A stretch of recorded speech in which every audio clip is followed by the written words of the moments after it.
Yes, Williams, I'm back. Hello, guys. I returned to you. I came back. I promised I would. I was like, okay, family time done also. I bring to you all the best Stim toy of 2026. Sponsored by my brother.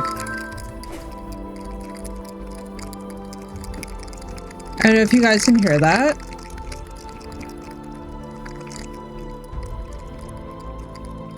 It's this cute little axolotl toy. It makes like this adorable little clacking sound that's so soft. So I just like sat there and stimmed for an hour straight. So now I'm just like, okay.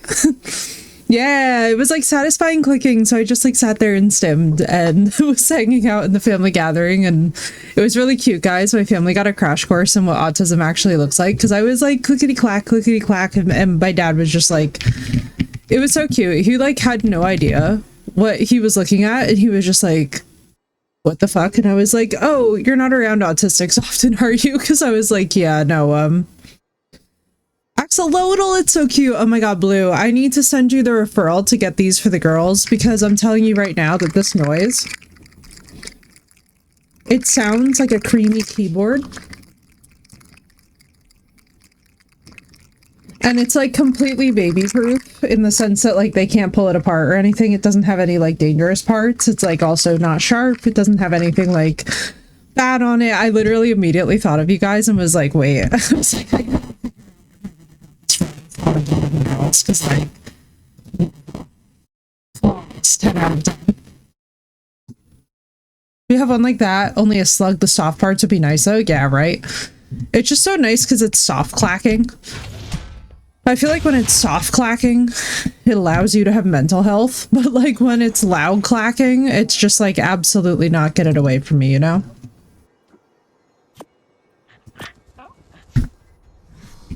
Is there a Blue with me? There is. Huzzah! Yeah, I immediately, the minute that my brother gave this to me, I was like, I'm finding the referral for this for the girls. I was like, oh my god. Found out my father has COVID. Crystal, no, I'm so sorry, dude. No. What is, oh no. 2025 needs to get the fuck out of here. That's all I have to say, is that it's time for 2025 to go. I'm so sorry, Crystal. I hope he's gonna be okay. Yeah, dude, 2025 is trying to put the hurt on all of us. Crystal, I hope he's gonna be a-okay. Please keep us abreast of his condition and how he's doing. Because that's just ridiculous. That's terrifying. Ugh. I'm pissed he came to Christmas at my sister's house if he wasn't feeling well. Yeah. Was he having, like, major symptoms? Was he having major symptoms, or was it one of those things where, like, you know when parents do the thing where they're like, no, I'm fine, and you're like, yeah. But are you? Fine. But are you? Yeah, like that's where my questions lie, is like, oh no, he said he was fine, but he definitely wasn't fine. That sucks. That sucks. I'm so sorry, Crystal. That freaking blows.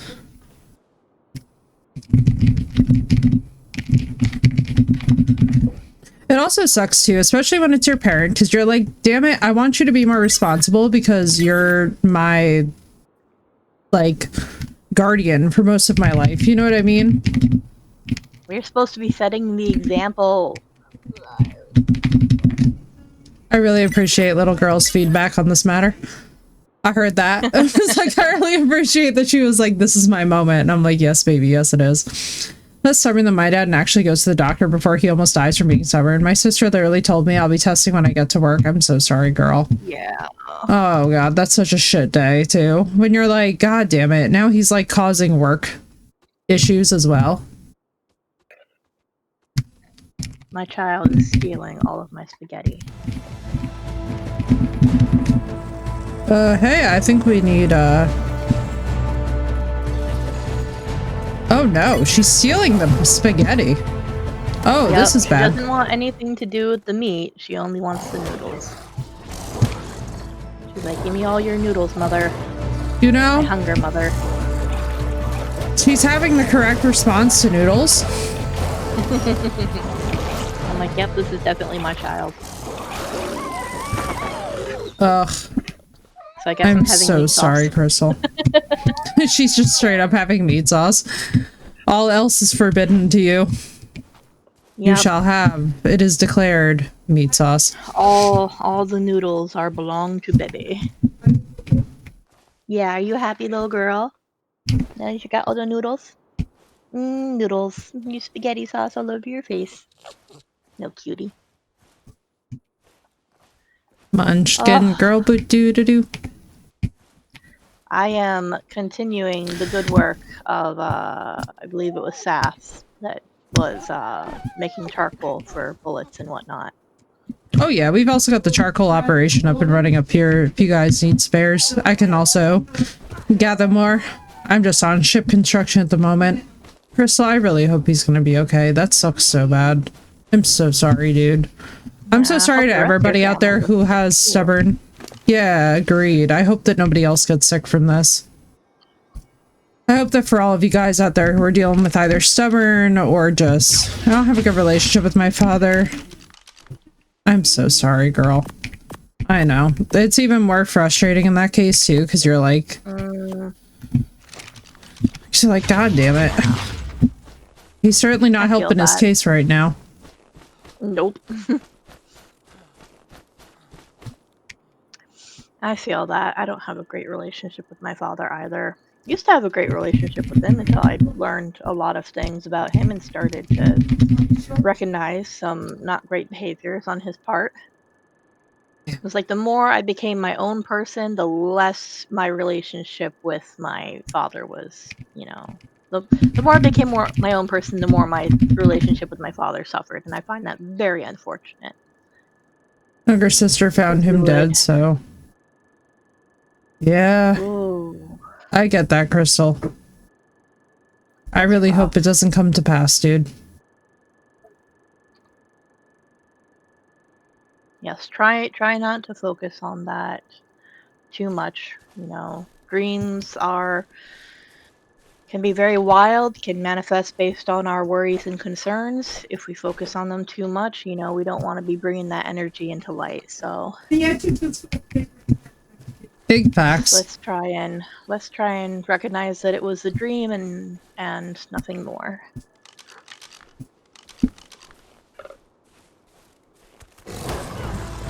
Man, I gotta tell you, Blue, I'm starting to understand your absolute exhaustion with these direwolves. Right? I'm not gonna lie to you, I'm pretty over it right now. Oh my goodness. And the fact it's like a level. Yeah, I got down to 130 and other stuff, so don't worry. They gone. Oh girl, another interesting and concerning development. So I was out gathering meat and stuff with my companion, and companion got knocked down to 0 hit points, so it went into recharge mode. Well, I'm going and grabbing my bag because I got taken out by a Carno, and I noticed that I don't have my companion whistle anymore, and I don't have any of the little icons saying I have a companion anymore. Wait. So my companion just disappeared into the ether. So it got switched off of companion mode? While it was dead. Oh, what the fuck? Oh, yeah, that's not good news. Keep an eye on that. Yeah, that's concerning as fuck. I would actually go as far as to say it might be worth submitting a ticket with them. Yeah. Because that's gonna be crash out fucking central if that keeps happening.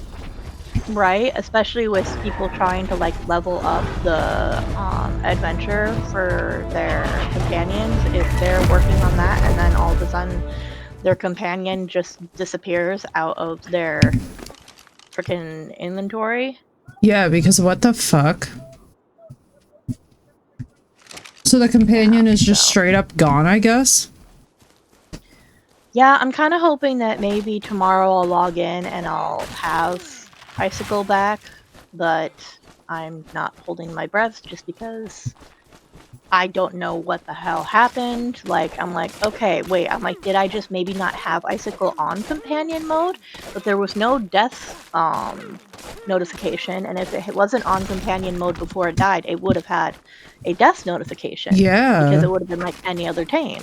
What the And there fuck? wasn't. So the other reason why that's super weird is that while you're logged out, your companion stays in companion mode. So you log in Icicles there. Like, I could have understood if it was like a logging issue, but it clearly wasn't. Right? No, because I had Icicle. We went out and we killed a few things because I was trying to gather some more pelt so that I could remake my armor that I lost.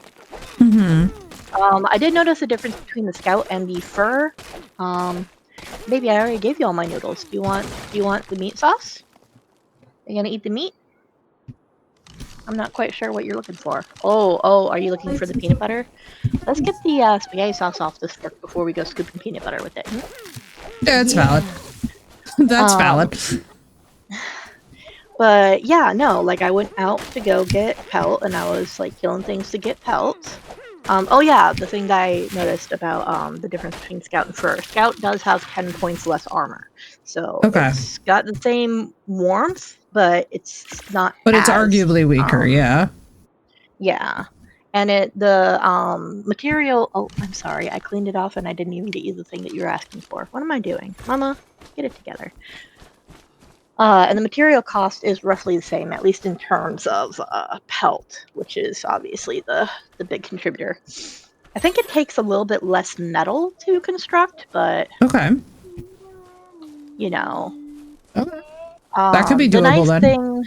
The nice thing though is the fact that if you're wearing all scout armor, you do get less of a stamina drain when you're sprinting. So that kind of like you're trading defense for, stamina in essence.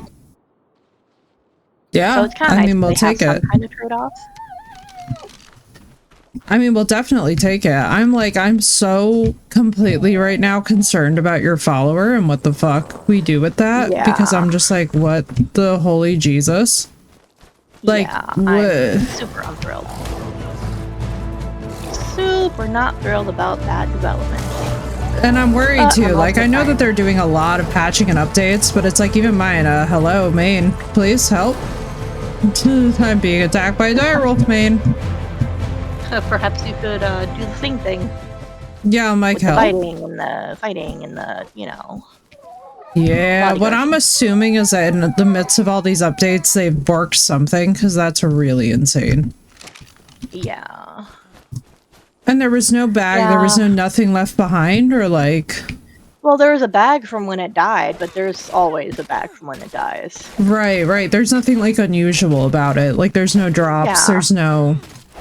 Yeah, everything was normal. I didn't get the soul. There wasn't a soul, so... Like, in the bag, it was just the stuff it had in its inventory, as per usual. Weird. Yeah, we're gonna have to file a ticket with them, I think. Yeah, they've still got, I think, a lot of bugs in the companion system, is what I'm thinking, because the fact that it keeps taking itself off of follow, the fact that you have to keep adjusting the follow distance if you change it at all, you have to keep adjusting it back and back and back and back. It's just like the settings are not saving. Yeah. And like not even from log in to log out, like just from like me running around throughout the day playing the game, I've noticed I've had to adjust, follow settings and whatnot. Okay, baby, let Mama get you some water. No, it's definitely worrying. Yeah, I'm trying not to stress on it too much because, outside of submitting a ticket, there's nothing I can do about it, so. What's weird is that the whole whistle's gone. Yeah, that's why I noticed, actually, is I was looking at my hotkey bar, and I'm like, wait a minute. And I assume that you've relogged and everything? No, not yet. Because you might want to, let's relog and see if the whistle comes back at least. Because, like, if the whistle's back, but then Icicle's not, then we know that it's something wrong with, like, the respawn system. What I'm thinking is that maybe something borked. Yeah, let me get my person. I'm out getting flint so that I can make spark powder for the gunpowder. Yeah, no worries. Let me get my butt. Oh my god, baby, why are there noodles all over the floor? This is not what we do with noodles. She said, but mommy, I crave the chaos. Yes, I know you crave the chaos, my sweet girl. My sweet spaghetti My mouth parents girl. were definitely not ready for me to be so unmasked at dinner. You're like, nope, we're not doing the masking. We've had enough today. I'm telling you, this is my year of just no longer doing the masking thing. It was really funny too, because I could tell that my brother never really processed that I am autistic and what that means. And it's just like really cute watching him find this out in real time. And I'm just like, yeah, like if you haven't been around autistic people, I'm sure it's very like, I don't want to say frightening, but like jarring compared to what you would expect it to be. But I'm just like, yeah, no, I'm here. I'm chilling.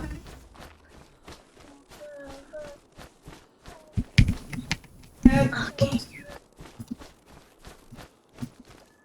Oh, my sweet baby girl. Why? With the noodles. Please accept this humble offering of pillars. Please don't make me suffer with the pillars. Ship, please don't do it. Not today. Anything but today. Hang on, I gotta fix my hair. My hair's driving me insane. Yeah. You silly girl. You silly. Your mama's silly baby. Yes,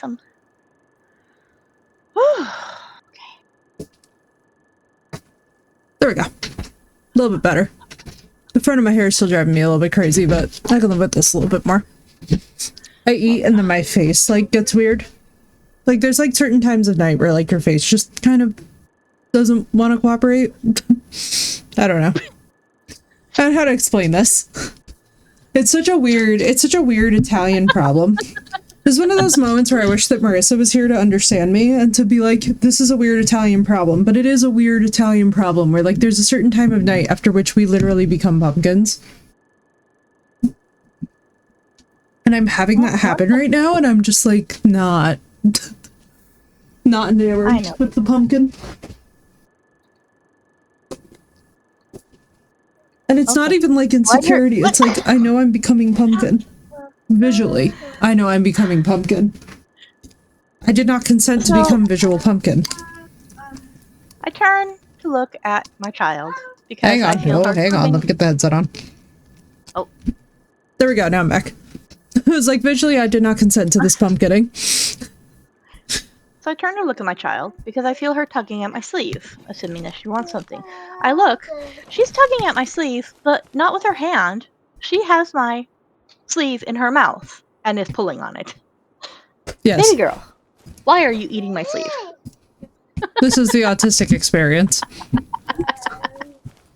This is what they don't prepare you for. Eee. Ow. She's just living her best life, you know? Ow.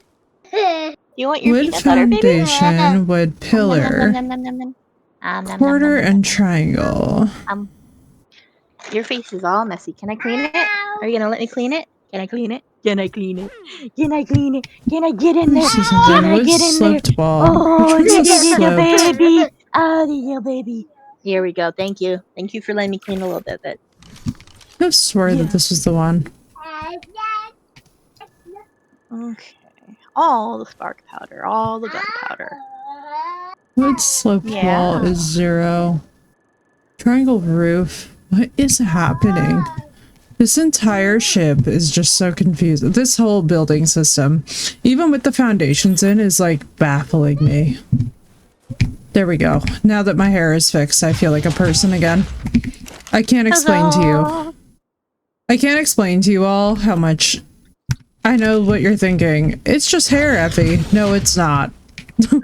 No. When you have to look at yourself in the OBS window and you have to get very comfortable with your appearance, you're like, it's not just hair, chat. It's very certainly not just hair. It can turn into a crash out so quickly.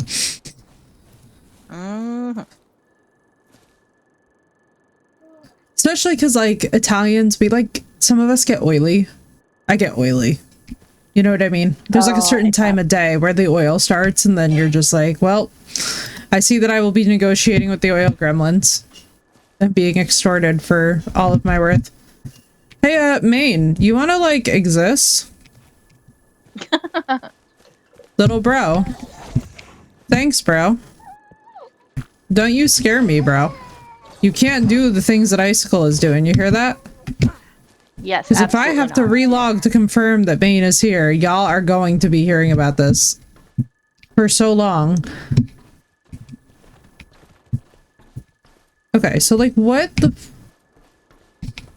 Tom, what do I need to make tangible sense of whatever this is? And why? All right, let me see something. I'm going to completely quit out of the game. Yeah, do that and relog, and let's see if it resets you.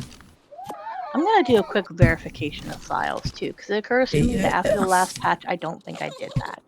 That's what I'm thinking, because I'm like, something's wrong. Yeah, so let's go ahead and verify those files. And make sure everything's on the up and up.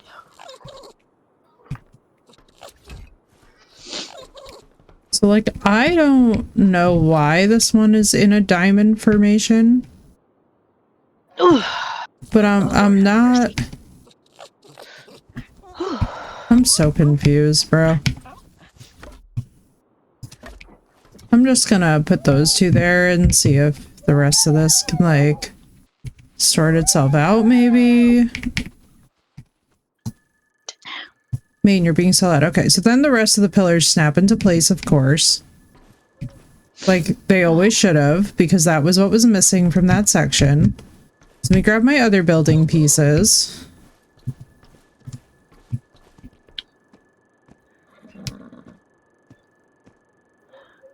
I'm like, I know what I'm asking for is not completely crazy here. That's why I'm a little bit like, you know, like, if it was, like, I'd be able to, like, admit that. It's just, what's weird to me is that the pieces that should be able to snap in are, like, refusing to... They're like, absolutely not. It's just, sometimes this building system is like, so, and Bardic was right, because objectively having the foundations in does make more pieces snap in. But the pieces that don't are increasingly absurd. You know?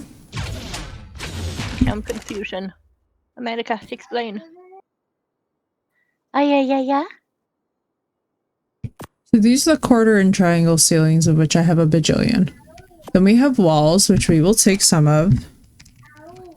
Ow! Ceiling, stone. Are these bringing in... Okay, so these are bringing in the stone quarter triangle ceiling, so I need to craft me the manual ceilings. That is part of the problem that I was not realizing before. Okay, we're in better shape. Chat, we're doing better. I was like, oh boy. Well, so the problem is that in this, so you should know this too, if you're gonna spawn in any kind of building materials, because by the way, like, you know, just so that we're all very clear, chat, building materials don't fucking matter when we have a template system and stuff. Building materials is literally just called, do you feel like grinding or do you feel like spawning?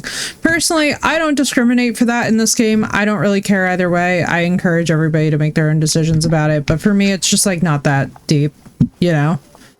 Like, it's a couple building materials. I don't think I'm gonna get that fucking hyper. Like, if you need a bunch of wood ceilings, just ask and we'll figure it out. But basically, the deal is that when you do bring in ceilings, they're bringing in the quarter ceilings, not the full ceilings. Oh. Which is, you know... Is there a way to specify the code for the regular... I was kind of wondering why you were doing quarter. I'm like, well, maybe it's just asking for quarter. Well, so there probably is. There's definitely going to be a different GFI for it, but I would have to learn it. And unfortunately, it's like very frustrating that the GFI is just like stone ceiling. Now let me see if this works, because if this is all that I've been missing this whole time, this is about to become extremely funny. very hype about the ship. Very hype about what this is doing. Oh.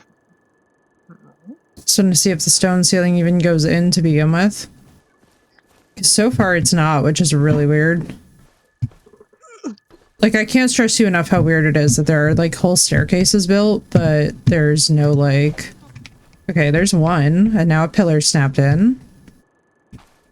Okay, so I have to manually go through and snap in the ceilings, I think, to make this thing work, which is fine. Bit tedious, but we'll survive. Alright, Bane. Okay. This is low-key the perfect little sweet treat for right now. I'm very happy. Yay. I got these Werther's original pumpkin spice soft caramels. So not the hard candy, but the soft ones. Yep, the soft ones hit. They were on clearance at my corner store. Uh-huh. And I was like, okay, I'll give these a Wait try. till like, we get you trying the caramel apple ones. Or the green apple ones go so hard, it's not even funny. The green apple ones are like my favorite fall treat. I swear I've had them, but I can't remember if I liked them. They're like, you know what they are? They're like zingy. So it's nice for when you're in the mood for something like sort of sour, but not quite like the full commitment of like sour candy proper. Yeah. But they're just like slightly under being a sour candy, you know? It's good. They're pretty solid, I will say. Definitely not like Sour Patch Kids cravings territory, but like they kind of satisfy two cravings at once. Oh yeah. Yeah, when you get that sweet, you know, kind of creamy and the little zing of sour. Yeah, you know what I'm talking about. It's like that perfect balance. Are you comfortable over there, baby girl? Is that a Stego? Are you Kendro? Are you mean? I think you're mean. Hopefully just a Stego. How spiky is the spiky boy? Oh, it's a Kendro. It's mean. Oh no. Hey, Maine, Extra can you spicy. handle this? Extra spicy. Oof. Go forth, Maine. Do the things. Yeah, I'm like, I can't really have something around that gets angry because I harvest things. Because I sort of need to harvest. It's like, this is kind of important. I'm like, yeah, this is kind of sort of what we're doing today, man. Oh my like, god, I'm so oily. To have my column harshed by this spiky boy. Yeah. Boo.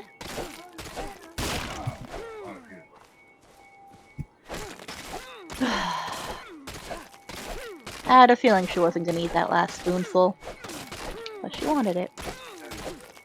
Yeah, I hear that. Thank you. 1 second. No problem. Baby girl said chaos mode. She takes her peanut butter very seriously. Hey, Maine. You are real up in my girls, Maine.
My husband put the youngest down for bed. I can hear her singing on the walkie. I'm like, Oh, oh, that's so cute.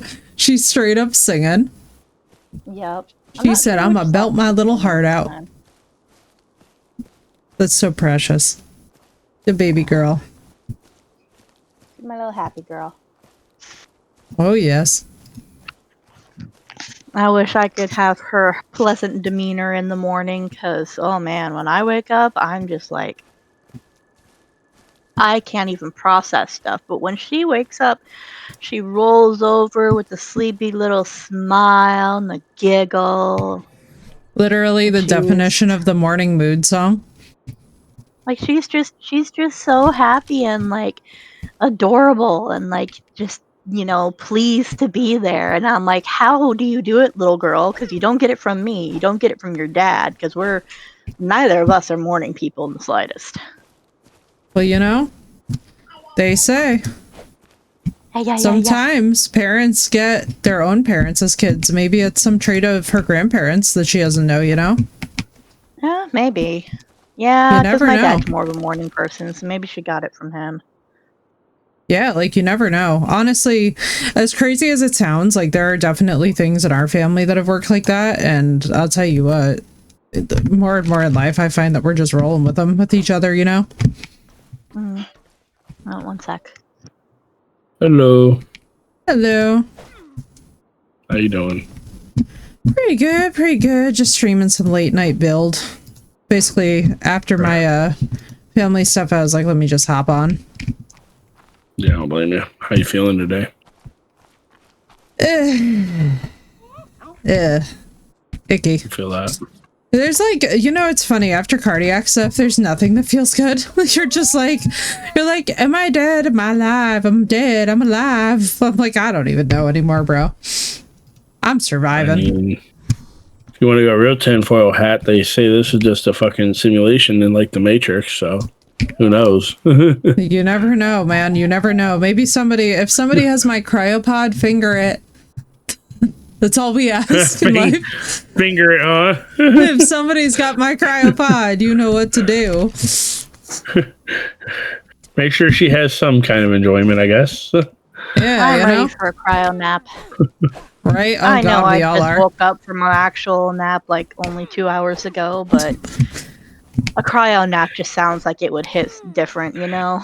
It really would. I feel that. I'm convinced we all could use one. You know, a nice long, like, you know those tubes that we were just cleaning in crime scene cleaner? I'm like, just stick me up in one of those sarcophagus style, because I already sleep sarcophagus style, which like everybody was like, that's a trauma style, because I sleep like this, and I'm literally just like, yeah, bro, it's protective. I'm like, clearly you've never had to roll out of bed and go, and it shows. And take my strong hand, my peanut butter hand. Wait, how do you sleep though? Sarcophagus style. I always sleep like curled up on my side with my hands over my chest. Like literally Pharaoh style. Pharaoh style, just curled on my side. Your stomach. Wednesday Addams style. Yeah, literally, actually. But except I'm on my side when I do it. Like I also sleep curled up on my side, like kind of like curled in on sarcophagus style, just basically covering all the main vital zones. That's how you know a kid has seen some shit, you know? When you get used to sleeping that way, you're like, damn. I always thought that just sleeping on the stomach felt more comfortable. It does. It's really good for your digestion too, depending on what you've eaten the night before. It's really helpful. The thing that's hard is finding a good pillow for it, you know? But those pillows on the massage tables take me right out. Yeah, you know? yeah. That thing, that face pillow, I'm gone. I'm just like gone. The minute I put my face in one, I'm like gone. But it's funny, Auburn's trying to get me, like, she got me a really nice pillow. but I'm still using like the pillow that I used when I was like a kid. I don't even know why, but I just it's a comfort thing. Nothing works the same. Oh God, yeah, it can be a comfort and a safety thing too. Like pillows are a big safety thing. I know. I have a friend who does a lot of work with like foster kids, and she was basically saying that that's one of the first things too that she figures out is like, you know, like do they need to take a pillow or something from their old house or from their OG yeah, it's house? bad enough to like. Usually, a lot of times when I go places, I take my pillow with me. Yep, I'm like this about a soft blue bathrobe that I've had for many years of my life. My blue bathrobe goes everywhere with me, and it's one of those things where there is no man who can stand up to the power of the blue bathrobe. The blue bathrobe stays, no matter what, you know? And it's like, if you don't see me traveling with this blue bathrobe, I'm about to have some terrible sleep. But if the blue bathrobe goes with me, we're safe and sound. I'm just so paranoid because of the one time that my luggage went missing. Now, granted, everything was returned to me safe and sound, but I'm so paranoid because of that one time that my luggage went missing that now I just will not bring it on planes. Like, period. Like, even in carry-ons, because I'm just like that neurotic. You know, like what if I get to the airport? Because if I lost it, like I would never recover. You know? And it's held up so well. It's held up probably about 20 years now or so. Alright, well, we have relogged. And no icicle. No icicle and no dog whistles. Nope. Shit, By the way, Effie, yeah? I don't know if you know this, but like your stream doesn't do throne alerts anymore. Yeah, I know. I disabled them because it was Okay, so gotcha. basically we used to have somebody who would, so when we started implementing surprise gifts, I got rid of it in case anybody ever gifts anything that's like definitely not stream friendly, because I was like, yeah, that's definitely a vibe changer, you know. It'll wake you up better than coffee. Did not know if it was intentional, but Auburn and I want to tell you. Oh yeah, thank you. I get it on the side panel of chat. I just don't get it in like the main. Good deal. Good deal. Yeah, and the Appreciate Discord you guys still Well, pops it up you too. do have some stuff on there, and I was like, Why, oh. thank you. I did see that last night that I was like, why, thank you. Yes. Let's clean up your peanut butter mess, shall we? The peanut butter mess would be good to get cleaned up. As But no, Rachel thank you said, guys. hope there's no peen on the Wendigo. Yeah, I mean, listen, we'll find out. Oh my god, wait, Blue, you're not ready. So, like, Death gifted Auburn a Wendigo plushie, right? And there's literally a peen on it. It's hilarious. I saw. I was like, damn, girl. I was like, well, you know, it does have a long history of relating to sexual violence, so maybe that's it. But then I was like thinking about it. I was like, it is still kind of crazy, though. Yeah, right. Like, crazy decision on their part. Hilarious decision. Because, like, you're not expecting to see that there, and you're just like, what is happening? It's like, is that what I think it is? I had to, like, look at it, like, 5 or 6 times to be like, what? I was like, wait, what? I was like, I need to verify. Some of them, the design, like, the location of it, could almost be a belly button. So I was like, is it a belly button? I'm like, no. That's no, it's definitely not. It's definitely not. It made me, like wonder about. I know, right? It made me wonder. Like I was like, yeah, I was like, what was going on in the creator's head? You know what I mean? Like, I just want to like spend a day in their head to understand what happened there. Sit in on that creative process. Yeah, I just want to be like, so was this like intention? Like, are we into that? Like, what's happening here? You know what I mean? Like, questions. What was our motivation? Questions are they that innocent had. or are they that lewd? Yeah, exactly. Like, is it totally unintentional? Are we just going full send? Like, are we just that perverted? Like, what's going on here?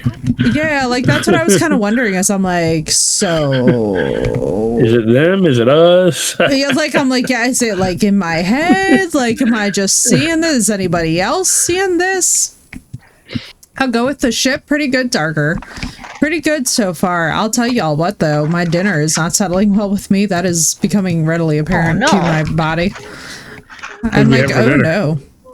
So I had like something I've always had. It's this thing called chicken balsamico. It's basically just chicken cooked in a balsamic sauce with vegetables. But my fatal flaw is that I guarantee you that the dinner probably overstimulated me. And so now my body is just like, oh, dysregulated, get sick. I'm like, no, don't. Just dark is that fine, no reminds problem. me. I got you. I got some balsamic vinegar that I wanted to try. And now I need to try and find out where it got tucked away.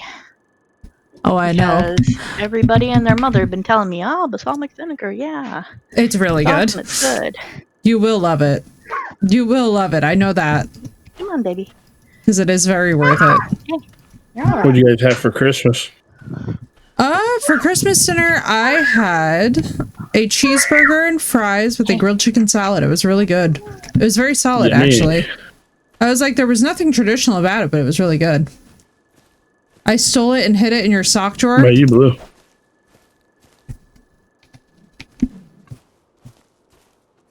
Blue, what'd you eat for Christmas? She may have AFK'd. Yeah, I think she did. Okay. Yeah, I'm dealing with the kid. I'll be 1 second. No problem, girl. You fine. Take your time. We had ham, like a potato casserole almost. Like my sister-in-law took hash browns and mixed it with like a bunch of seasoning and cheese and Ooh. I don't know. It was good as fuck. Wait, I'm and jealous. then, It sounds glazed delicious. carrots. Ooh, And of course, glazed there's carrots. sweet potatoes. And, Glazed carrots are always a winner. oh It's yeah, hard that's to go wrong one with of my glazed favorites. carrots. Right? I Oh ate the my whole damn god. pot pretty much. Right? It's so good. Not a big Oh my veggie goodness. fan, but you give me glazed carrots, I will demolish that shit. Glazed carrots are the way. They're really good. It's just, there's something about it. Especially too when they're roasted on top of it. You're just like, yes, glazed and roasted. Let's I guess go. she used like brown sugar and some other shit.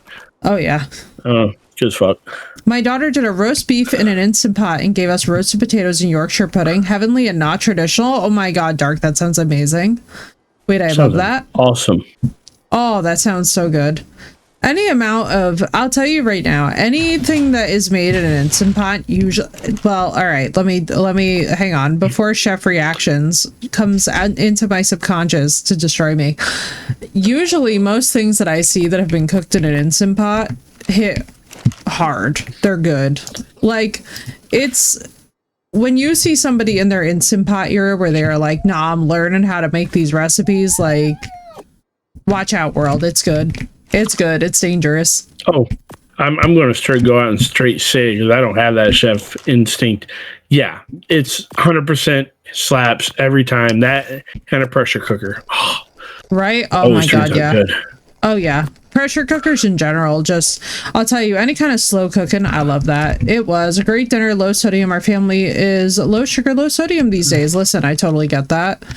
Honestly, it really does feel different. Like, I know a lot of people who, you know, have all kinds of thoughts about, like, a lot of the low sugar stuff going on. I'm like, listen, man, I gotta tell y'all, as somebody diabetic, it has been a great time to be alive right now. It has been a lovely time of being a person.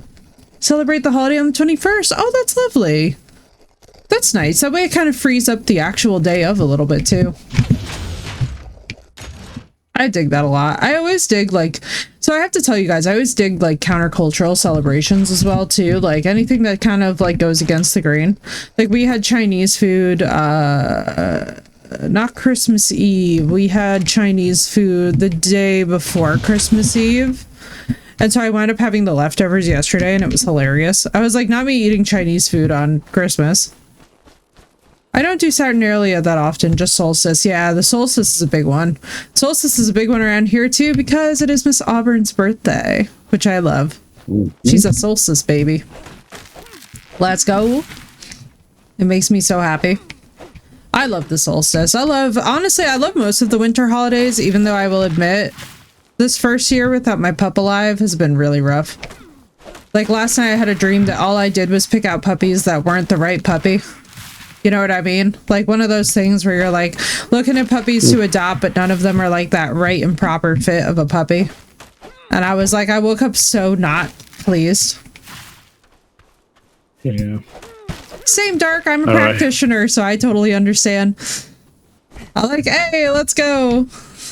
And same, I do a lot with the Wheel of the Year. I try to I try to be sensitive to all of it. Usually I will correspond to the Babylonian New Year more so than the traditional, just because of the currents that I work with at this point in my life. But I will tell you this much. I will say that, like, there is something about this Festival of Lights that always motivates me.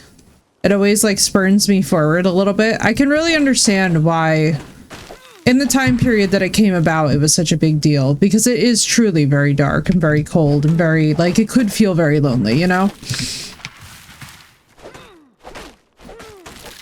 Especially this year. I'm gonna just say I hate this time of year anymore, so. Yeah, right? It's tough. I'll tell you what right now. I feel like once you have a couple things happen in your life, like a couple big losses, all of a sudden it starts to dawn on you that you're like, oh, okay, I see what people are talking about with this being hard. From zero to my daughter who likes the Minbari's idea of the universe. Oh my god, I love that.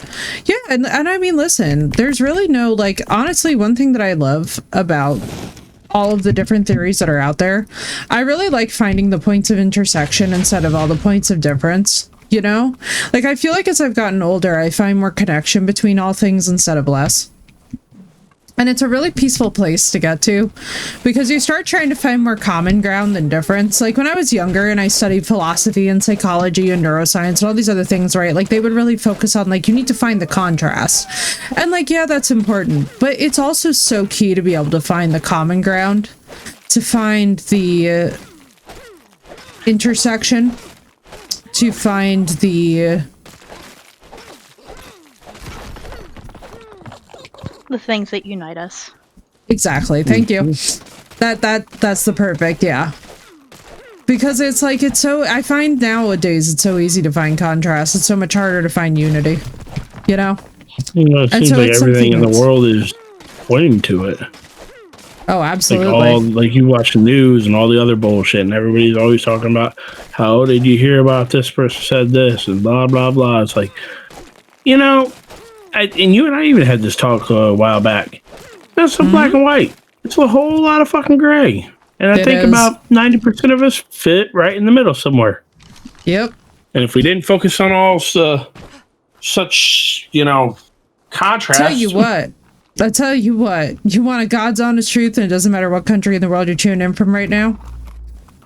When everybody has enough money, you notice that many more of us get along than we don't. So, oh yeah.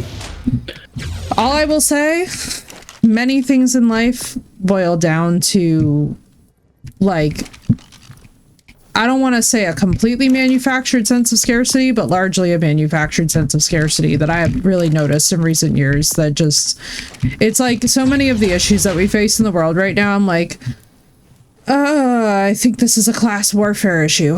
Or, oh, I think this is like this is deeper than just like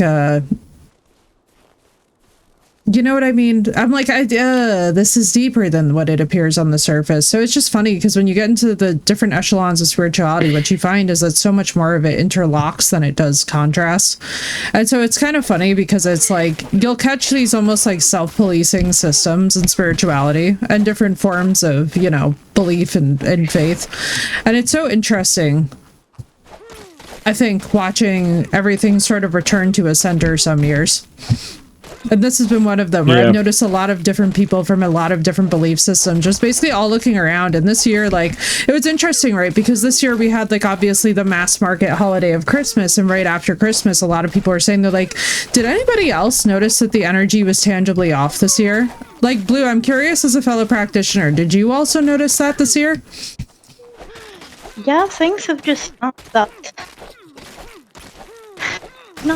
right. Right? I can tell you from the market side, it has been. Like, I can't even tell you this with my job. Our traffic's been way down. And that's in general. Like, yeah. And like, that's this just one's been a weird toward one. That. And it's been it's just been like weird. Like, even just the vibes this year were just really like off. And I will say this though, according to Auburn, you were right. Oh yeah? You did a reading for her, and then you said Oh. Somebody would be coming to visit. I think it happened. Oh yeah? Wait, who came to what? Yeah. What? Hang on. I like half the time I do these readings and I write it out and then I poured it out of my brain. I don't know why I'm like this. No, you're fine. I'm the spiritualist who, like, when I do this kind of work, I'm just like, wait. What did I say was how was social family time, Marissa? It was really good. It was really cute. My brother gave me the best sim toy of the year. Everybody prepare yourselves. Hear that? It's the sound of the cutest little axolotl sim toy ever. Isn't it wonderful? It's like a creamy keyboard, but it's a little axolotl. What's up, Mythos? Isn't it cute? It's a little axolotl. I'm not gonna lie, when I first saw it in the thing, I was like, what is this? I was like, what did my brother get me for Christmas, bro? I was like, yo. Yeah, first one I seen, I was thinking the same fucking thing. Yeah, I know, right? And then all of a sudden I was like, wait, it's an axolotl. This is very cute. What's up, Mythos? Welcome in. Just need to fix the animals. I've heard good things about a loft. Right, Marissa? Same. But yeah, no, it's definitely, I'll tell you what, right now, it's definitely been like it's been a weird, like, and everybody in my chat tell me, was the holiday season this year for you a little weird, a little off? If so, feel free to sound off about it, because I'm going to tell you right now, as a practitioner, this was a really fucking weird season. I basically, this entire December, was looking around and was like, something is wrong. Like, and not just like wrong, like wrong. I was like, the needle is not where the needle should be, you know? Thank you, Blue. Yeah, I forgot I had to re-enable everything. I'm like, why does this look so dark? Yes, no snow. Oh, Mythos, I'm so sorry. I think we're getting it for you right now. New Jersey is getting absolutely dumped upon with snow, and I'm so happy for it. Decorate a tree again after 7 years of no tree, but then again, I don't get out of the house to see the rest of what's going on. It's just like unusual, isn't it? This is a different, it's like, it's got a weird energy to it. And I can't quite put my finger on what it is because it's like, it's just kind of a vibe, even with people too. It's like, there's just been like a lot of bizarreness out in the ether is the best way for me to put it. Like, I know that sales have been down. I know that like vibes have just been kind of down. We got it, but it melted right before Christmas. Oh no, dude, I'm so sorry. Even the snowman, not the snowman. Here in Michigan. Lower Peninsula, Upper Peninsula. Sure, I was looking by you, but where I'm at, Jersey, it's pure ice out here. Yeah, dude, it's rough. It is pure ice. It turned into like a weird sleet by us. I was like, gotcha, over by Niles. Sorry. No, you good. Seen Michigan, I was like, oh, yeah, I know where you're at. I grew up east of Lansing. Let's go. We love it. I love the networking. It makes me happy. I got family in Niles too. Well, around that area, I should say. Yo, imagine you guys know each other. Ontario is icy. It's turning to slush now thanks to road crews. Oh, dark. That must be beautiful, though. I will tell you what, Canada is gorgeous. You guys have one beautiful country up there. I almost went to school over in Calgary, and I regret almost every single day of my life that I didn't go to Calgary for graduate school. But at the time, it was gonna mean moving country. Like, now, obviously, like, hindsight 2020 big time, but it was one of those moments where I was like, I don't know if I could commit to this at the time. And I look back and I'm just like, I could have been going to Banff. I could have been visiting Banff. But it was all good. It worked out in the end, but it was one of those moments where I was like, dang it. But nah, Canada's beautiful. I love Canada. I honestly don't know. I can't see the outside. Fair. You know, fair. Just the fresh air, the loveliness. I'll tell you. What was that? I Oh, I will thought there was say, another one I by hope me. January everything levels out. Because I agree, this past month has been pretty shitty. Like, It's been I've been weird. completely off. Right? Oh god, Like, it's it's been so affecting my weird. work so bad. Like, I'm doing very bad there. But then again, I've kind of checked out too, I'm not gonna lie, so. I mean, you've been saying though that you were kind of done for a while, you know? So I could see that. Sometimes when I got it's my over, physical I on the feel 6th, like... so. Sorry. No, you're fine. I get that. It's like, listen, I think it's important to know when a thing is done for you also, you know? And it's like, you've been ready to be done. He's gonna call me tomorrow during the day to show me. It's laundry day. Let's go. Hell yeah, let's go. I feel that. I've also got to make sure. I got to make sure I do my laundry before the new year. That's one of my traditions. Like, I always make sure that I wash all the sheets and the clothes and stuff before the new year. Because I'm like, I am not carrying the gunk from, I'm sorry, 2025, but I'm not carrying the gunk from you into 2026. Because woo-wee. Nope. Holy woo-wee. I'm like, absolutely not. I'm going to see that year out the door. Yeah, I'm ready for fucking 2025 to be gone. Right? Like, politely and kindly, like, no hate, no shade, not trying to have beef with 2026 in the door or put expectations on it. But, ooh, lordy. 2025 was rough.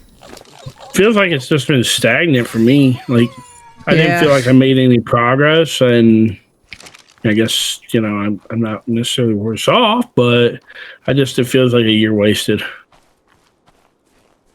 Yeah, I feel that. I totally feel that. I've definitely had those go by before, too. Took me out to Walmart virtually tonight while you were off stream. Now I'm one charge creeper. Stuffy heavier. Let's go, Dark. I love that. I love that so much. Dude, that's so cute. See, that's what I love about our current technology as well. I love that these options exist. You know what I mean? I always think about that. I think about this 100 times a day because I read a lot of like classical European literature. You're gonna be sipping that champagne on New Year's Eve. Well, no, because I don't drink, but I will be definitely relieved to see it go. And I'll be actually here with you guys on New Year's Eve into New Year's Day, so. I'll take some sparkling cider. Yeah, like I'll take some, I decided to collect creepers not too long ago. Dude, they're so cute. They are so cute. I'll tell you what, thank goodness that so many of us, like, as we've all embraced adulthood, have also been able to embrace more of just, like, the things in our lives that make us joyful, like plushies and Pokemon cards and games, and just, like, I'm so excited for our generation that we've figured this out. They seem to love me, so there you go. That's all you need to know. I keep saying this about shelter dogs, but, like, you know, my family doesn't want to hear it. I'm like, but I think they need a home. And my parents are just like, you would give the entire shelter a home. And I'm like, you're right. You're not wrong. Like, I mean, you're not wrong, but also. Yeah, they do. I don't really do the sugar. What I'll probably do for New Year's Eve is, you know what? I gotta be honest with you guys. I'm probably, besides doing my laundry and besides the little like hacks that I do spiritually, beyond that, I probably just, I'm gonna vibe. We're just gonna chill here. We're gonna try and pay not as much attention to it. Cause I'm gonna be honest with you guys, like, this year's been a real serious ass kick for a lot of people. I feel kind of like almost like, I don't want to say protective, but like maybe an almost protective responsibility to just be like kind of low key, you know? Chase me around Minecraft all the time. Collectibles are wonderful though. I had a bite a day of a butter tart over 4 to 5 days. That was a nice treat. Oh yes. Oh god, yes. What kind of hacks spiritually? Oh, like, so for example, I always do my laundry before the new year because we're not bringing anything in from the year prior. You know what I mean? Like, we want to just cleanse all that energy. Ooh. I do all of my laundry. I wash everything. I do a huge clean out on New Year's Eve where I basically just get everything scrubbed down and prepped. Like, this will be fresh, this will be golden, and by the time that I go to bed, it will technically be a new year. I also do a full spiritual cleansing bath, full just kind of like essentially an energy clean out of the house. Like, I don't let anything sit going with me into the new year. I'm like, it's all gotta go. You know what I mean? I also go through my phone and I remove any old contacts.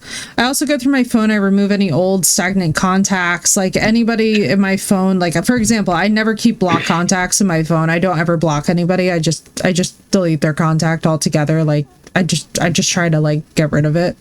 Because I don't like giving that energy. So like I don't like blocking or banning people because I don't like the idea that it gives them power. Like I'll ban people if I absolutely have to, but unless I absolutely have to ban or block you, like I don't keep any of the contact information. I just kind of like move on with my life after a point. You know what I mean?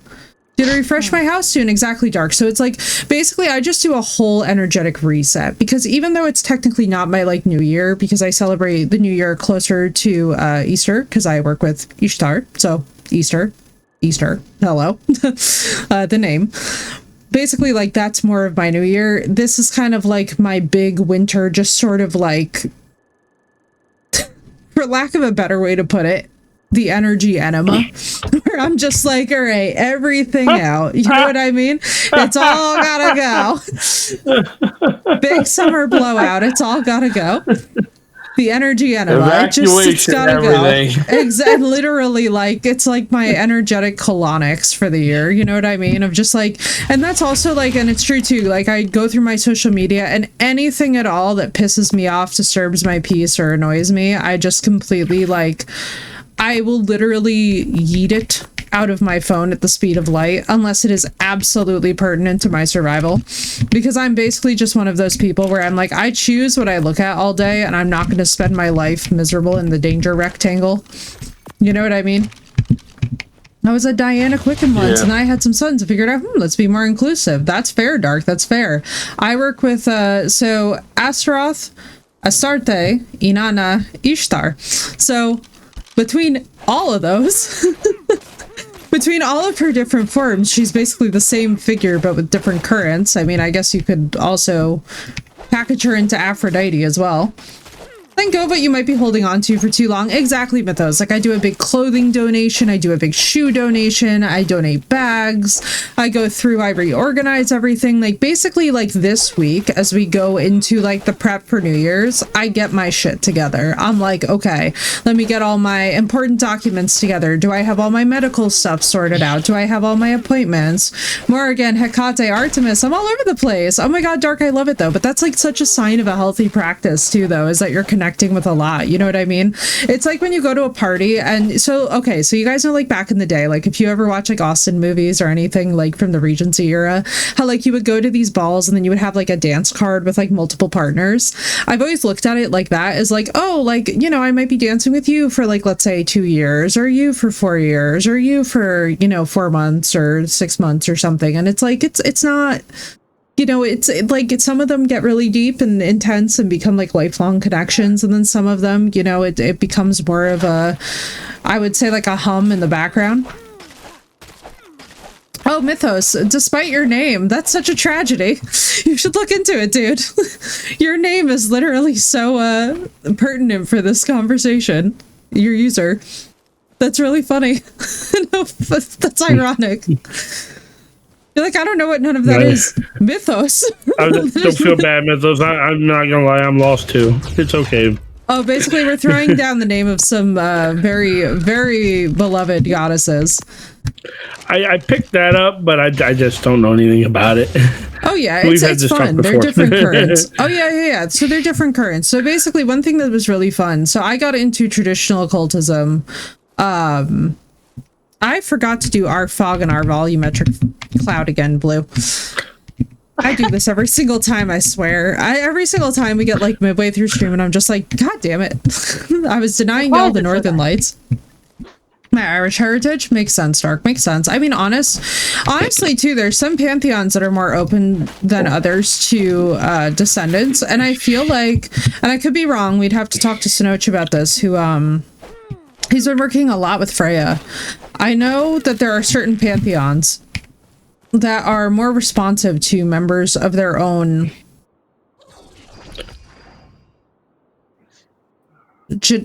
not genetic, but like their own how do I put this?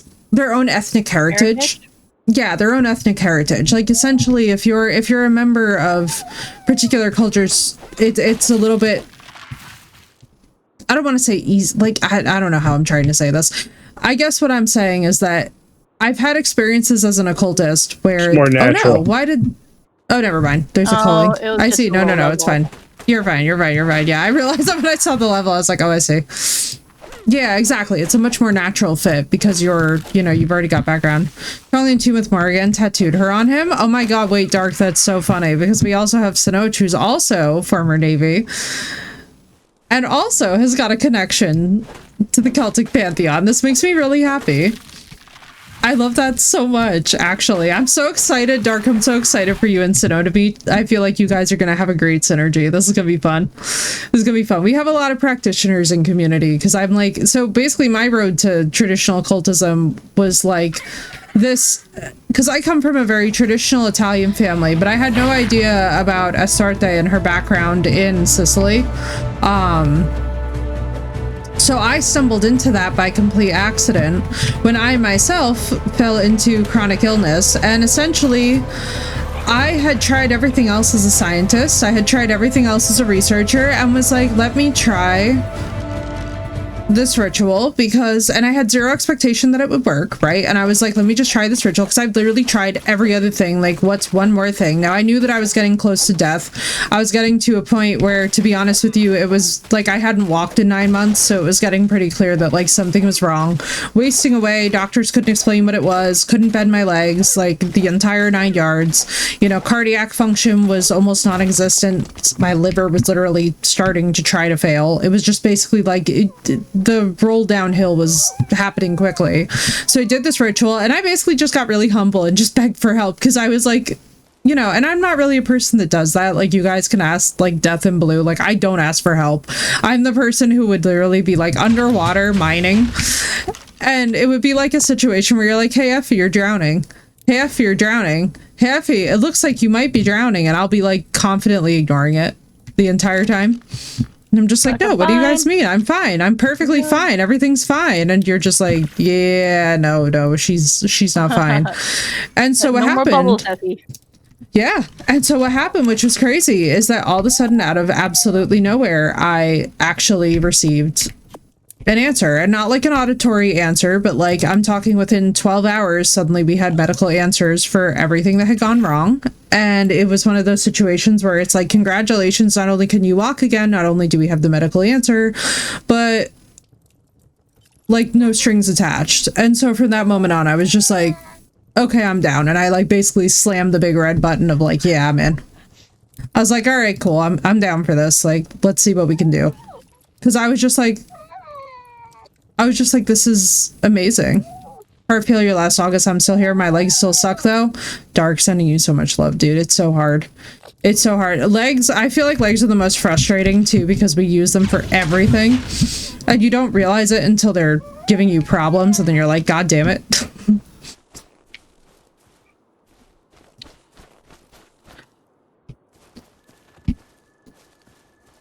Like, I still feel bad for one of my friends who witnessed my legs having all the problems, and he was straight up like, I have never seen someone's legs that just like will not bend, but my legs just like were flexed constantly and would not bend.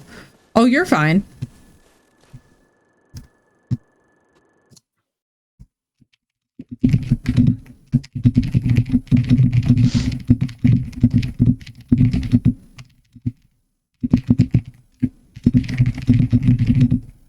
Yeah, Fee. Christmas Eve, Rachel was in bed. I was here on the computer, and all of a sudden I started smelling smoke. Oh, yeah? I yelled in there. I'm like, are you awake? She's like, yeah. Oh, your mama. Are you burning a candle? I knew she was coming by. Oh, that's what Rachel told me that yesterday in the car. Yep, there we go. With moss on it. And then tonight, again. Oh, Dark. Holy shit, I'm so sorry. Oh, also, shit. Death, I'm so glad that Dark. your mama came to visit. Oh, Dark. Oh, God, I'm so sorry. Home has no ramp, and I used my chair when going out, so no more going out. Dude, I'm so sorry. I am so sorry. That's so infuriating. Oh my god, you poor thing. That is the worst fall too. On a patio. Oh god. And so we have a pergola patio, so I'm picturing those stones and I'm like, oh Jesus Christ. Ow. I'm so sorry, girl. I'm so sorry, dude. That blows. That really blows. But nah, Death, I knew your mama was coming. She gave me a heads up that she was coming. She's like, I'm going over there. I was like, you go over there. It's one of those funny moments where she was like, I am going over there. I am saying hello for Christmas. And I was like, Godspeed. She's coming over. There's no leaving the house. Need an invite. Oh, I know. She just, you know, she was like, it was really cute. She was just like, I'm going over there. And she was just on a mission. I was like, Godspeed. Okay. You do that, you know? A stronger advocate for the disability community. I think because of it, absolutely. Dude, I'm so glad that you're able to see that and able to recognize that there can be a blessing in the midst of so much tragedy. Because I'll tell you what, right now, it's so infuriating. I think there's nothing ever easy about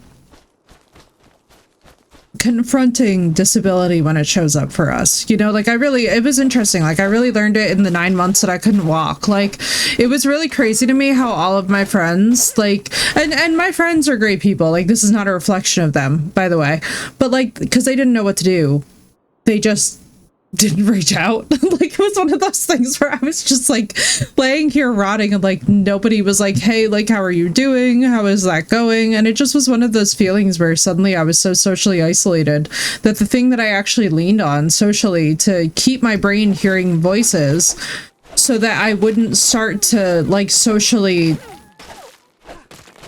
how do I explain this? Yeah, socially atrophy was literally streamers.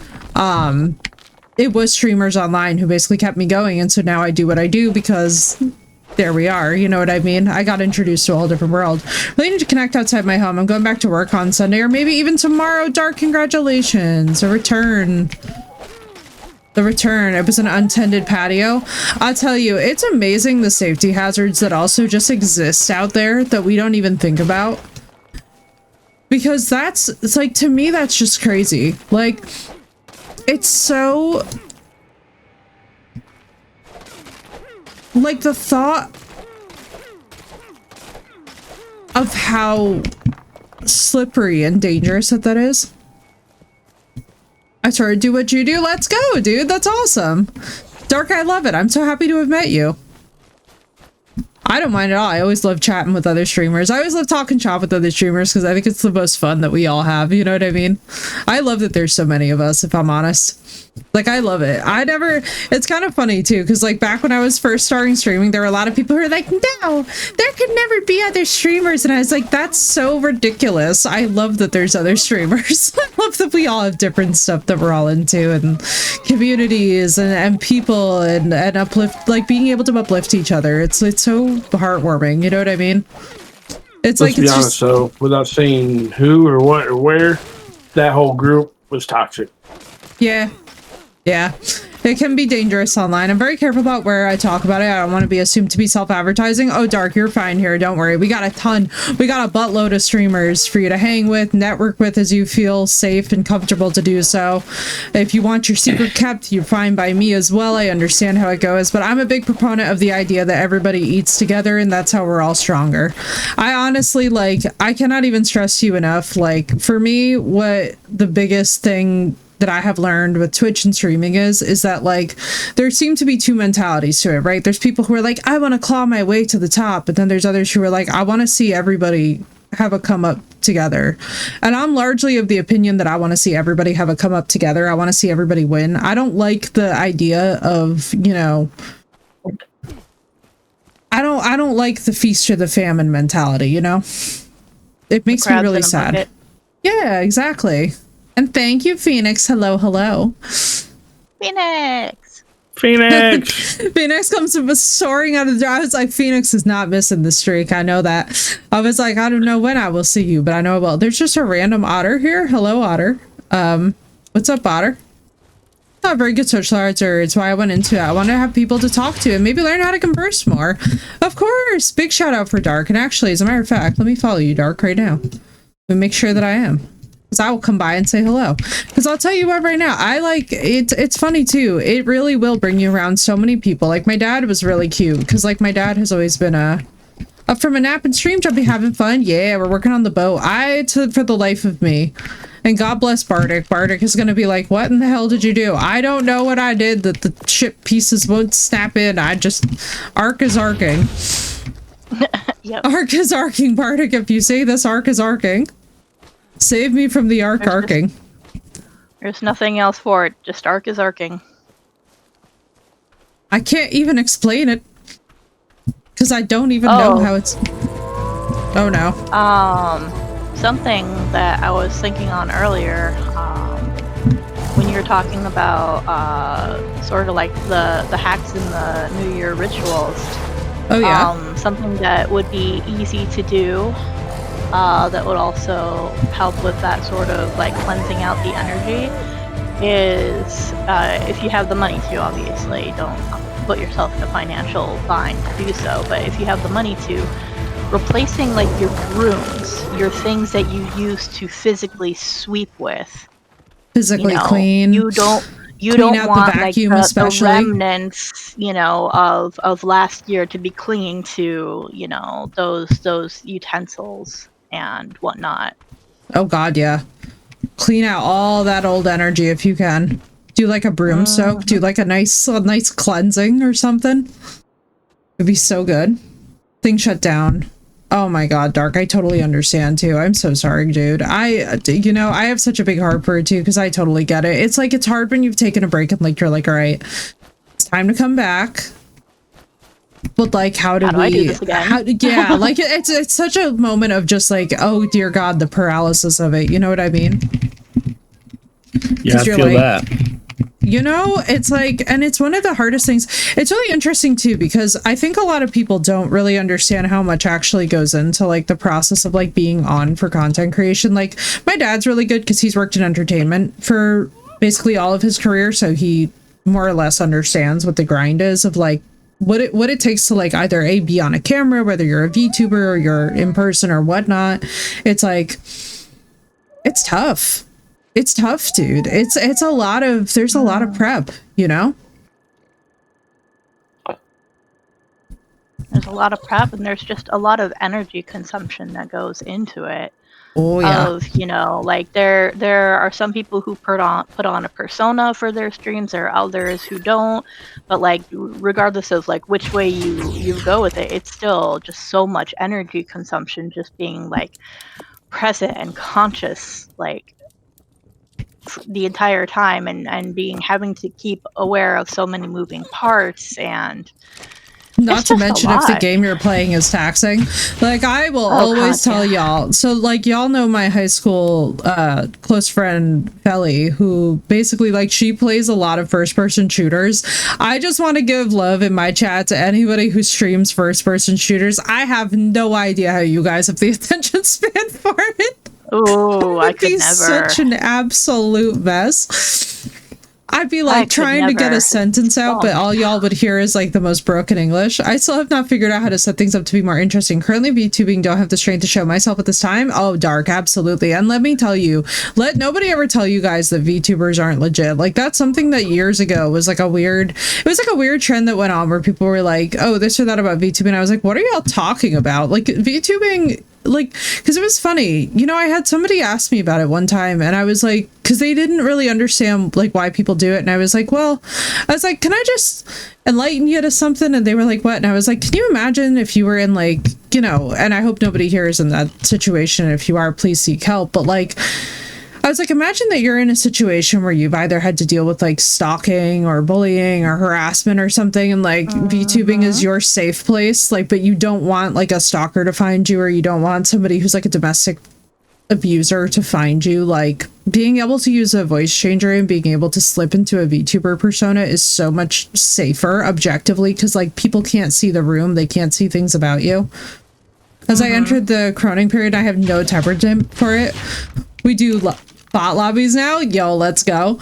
I understand that completely. It's tough, dude. It will fry your patience so hard. It's crazy. Like oh my god, wait, Dark, you're gonna laugh. So I made the first person shooter that I ever tried, and Death is gonna lose it when I say this. I made the first one that I ever tried. Stalker 2. And needless to say, I found out quickly that first person shooters are difficult. So I just want to send all y'all love. Part of me doesn't want my ex to find me, but I've also been harassed for my size. Dark, I'm so sorry. And that's the hardest part about the internet too. My daughter was harassed for her gender. Ugh. I'll tell you what right now, every now and then we get like an incel in here, and I feel like I just have the delight of my life being like, look chat, it's an incel. Just like, oh my god, we found one. I can't believe it. I'm like, why are you here, bro? See it out of its natural habitat.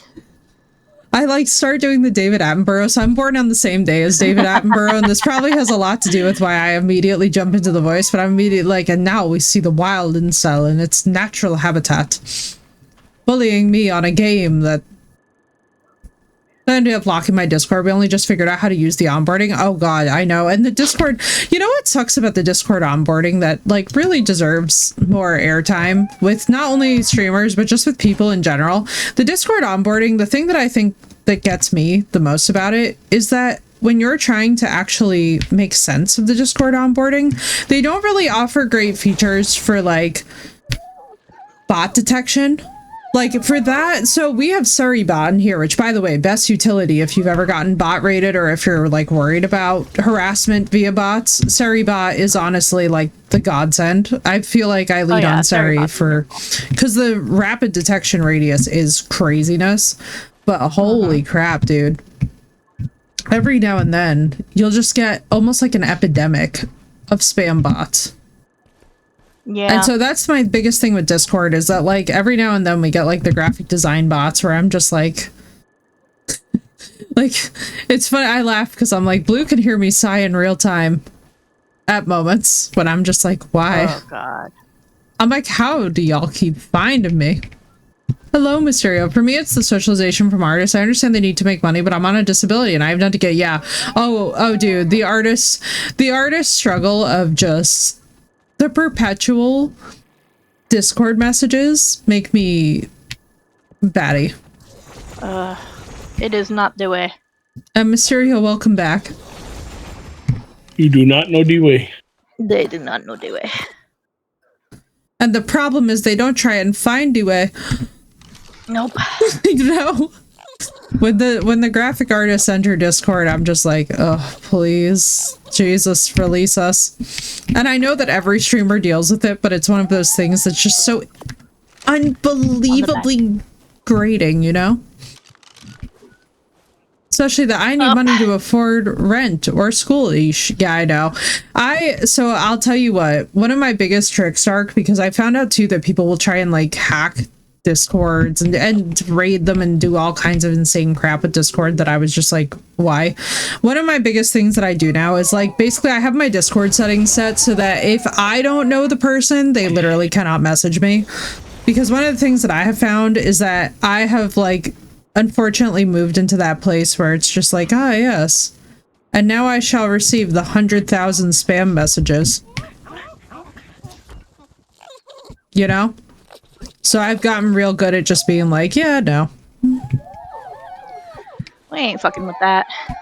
Exactly. I'm like, if I don't know them, I would give them the boot. Oh, absolutely. Oh, Mysterio, we boot them so fast, it's not even funny.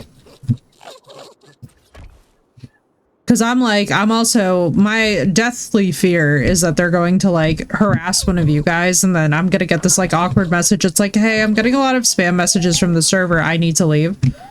Because that will make me rage out. I didn't know if it's another streamer. Well, I let a couple through because they were from a dev channel. I didn't know. Yeah, that's fair. That is definitely fair. We've had, you know what? We've had a lot lately, dude, and be vigilant for this because this was really eerie. And honestly, Death, you too, dude, for your Discord. We've had a lot of accounts that are impersonating big streamers that when you look up their credentials, they're like using the streamer's information on their page, but it's not actually them. It's an account impersonating them, so I've had to like report it specially with Discord just to protect from it.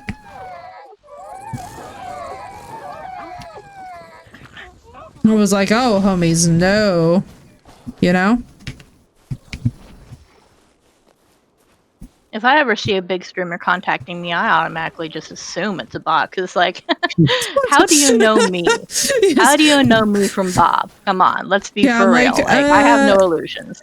I'm like, do I know you? Am I ever in your chat? It's like, honestly, it's kind of funny. So, like, I've sort of gotten to a point in my life where basically if I just see a Discord message from somebody I don't know, I just by default don't answer, don't open.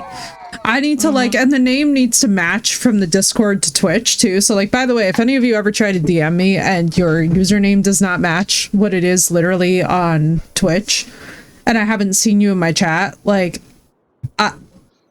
I'm probably not going to respond unless it has like some level of credentials or like a resume or something attached. Cause like for me, basically it's like, if I were to get contacted, like let's say by a graphic artist who was like, hey, I'm really interested in working with you, right? I would have to be like, yeah, I saw that, Dark. Thank you for joining Discord, by the way. I noticed. Basically, my whole thing is that if I don't see like a CV attached to that artist or something trying to be like, hey, here's a portfolio of like where my work is at. Like if I see a professional portfolio attached to an artist, then I'm more likely to take them seriously. That's one thing that I wish that a lot of the artists would understand. It's like, if you would take the time to make a professional website with like a portfolio of your prior work and like really showcase it and like go through the effort, like I'll at least hear you out. You know what I mean? Like maybe you're a fabulous artist.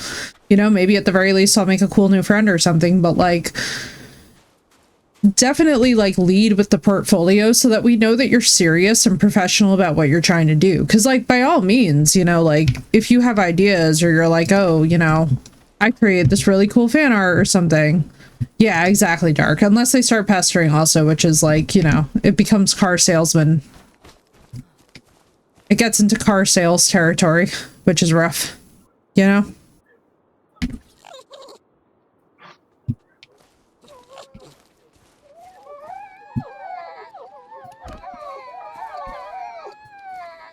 Time for them now. We're soon going to open the Discord since my daughter is more protected. Oh, that's fabulous. Oh, that's fabulous. I love that the whole family's getting into it. Let's go. We love a whole family vibe. That is the way. It's honestly the best way too to protect your family online is to have everybody like kind of just have their thing that they're doing so that they can be open and talk about it too.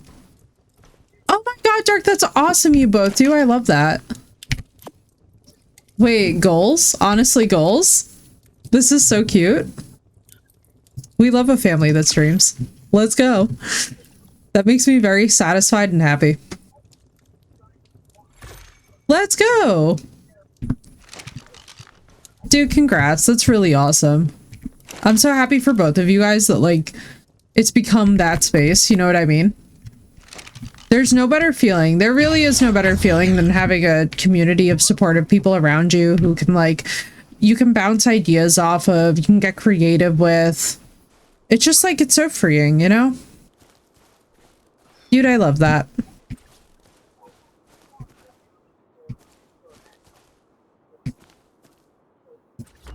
Let's do this. Let's pop that there. Commercial break. Do. Let me see. Do we have holes? Stop blasting holes in my ship. God, that's like my daily intrusive Jack Sparrow. Sorry. Y'all are about to hear a lot of Jack Sparrow because of the ship. My in-home character, my home is on for the table, so we figured why not hang out together since we love gaming. Hell yeah. Dude, that's the way to do it, honestly. Especially when you can have mutual shared interests and a passionate love of the same things. Especially, too, if you guys love the same games and can, like, you know, like, give each other, like, not only healthy feedback about stream, but also like be able to like discuss games. It's a really fun place to be in life, you know? It makes life so much more relaxing when you can enjoy things with the people that you love. What's really tough is when your hobbies don't match your persons, you know? Or your interests don't match your persons, and it just feels like it's like work. So I love that, dude. But hell yes. Hell yes.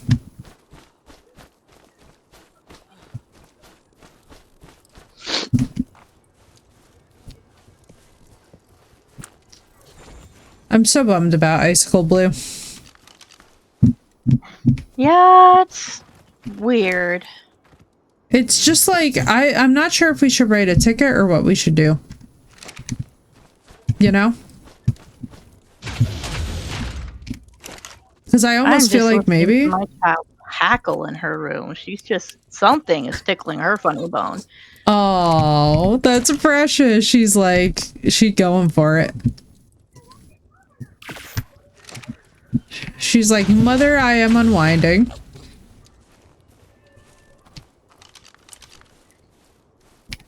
Alright, guys, I gotta get out of here.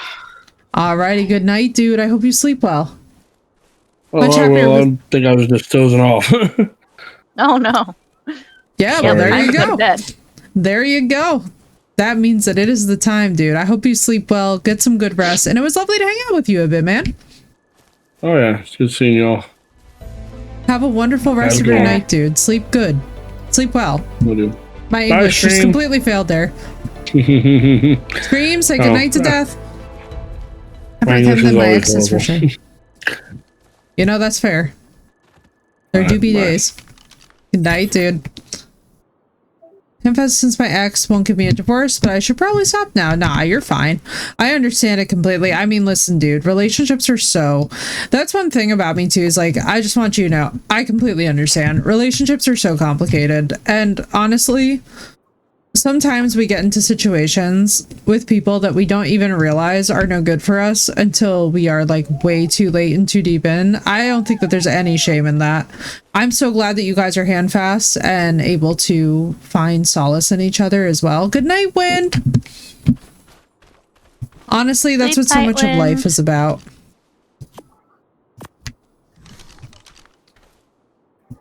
I'm just relieved that you guys have each other. You know, in any form that that takes, that's what so much of life is about. And that's so much of what gets us by. Is having fellow human beings and knowing that we're not, you know, out here alone. So I'll tell you what, it's tough. It's tough to be a person these days, chat. And I'm sure I'm preaching to the choir because most of you, I'm sure, know that. Oh, yeah.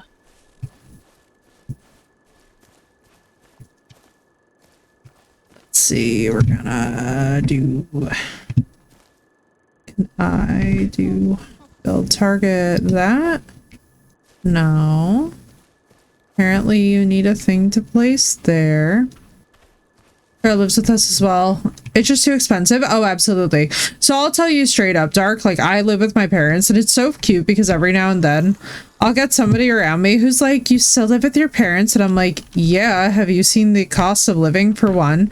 But then for two, the other thing, so my parents, well, so my parents are also in their 70s though, and I was having this discussion with a friend of mine where I was basically just like, well, the thing is like, even if I were to like, so like, let's say that I moved out on my own, right?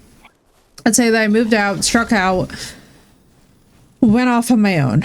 Well, I'm still going to be traveling back home to visit them anyway because I'm not cutting contacts with my family. And then in addition, what in the name of sweet Mother Mary was that? Hang on. Sorry, I just had the scare of my life. Something big was stomping outside. Chomp, chomp. Oh, it's an elephant. Oh my Jesus Lord, he was boogieing. He was boogieing. But not only is it like super expensive, but then it's like, well, if my parents need help, then I'm what? Gonna be moving them and making it so that it's super inconvenient on their life to like have to like relocate and reorient their life to where I am. Like I'd much rather just be present and be here, you know what I mean? And allow the situation to be comfortable and calm.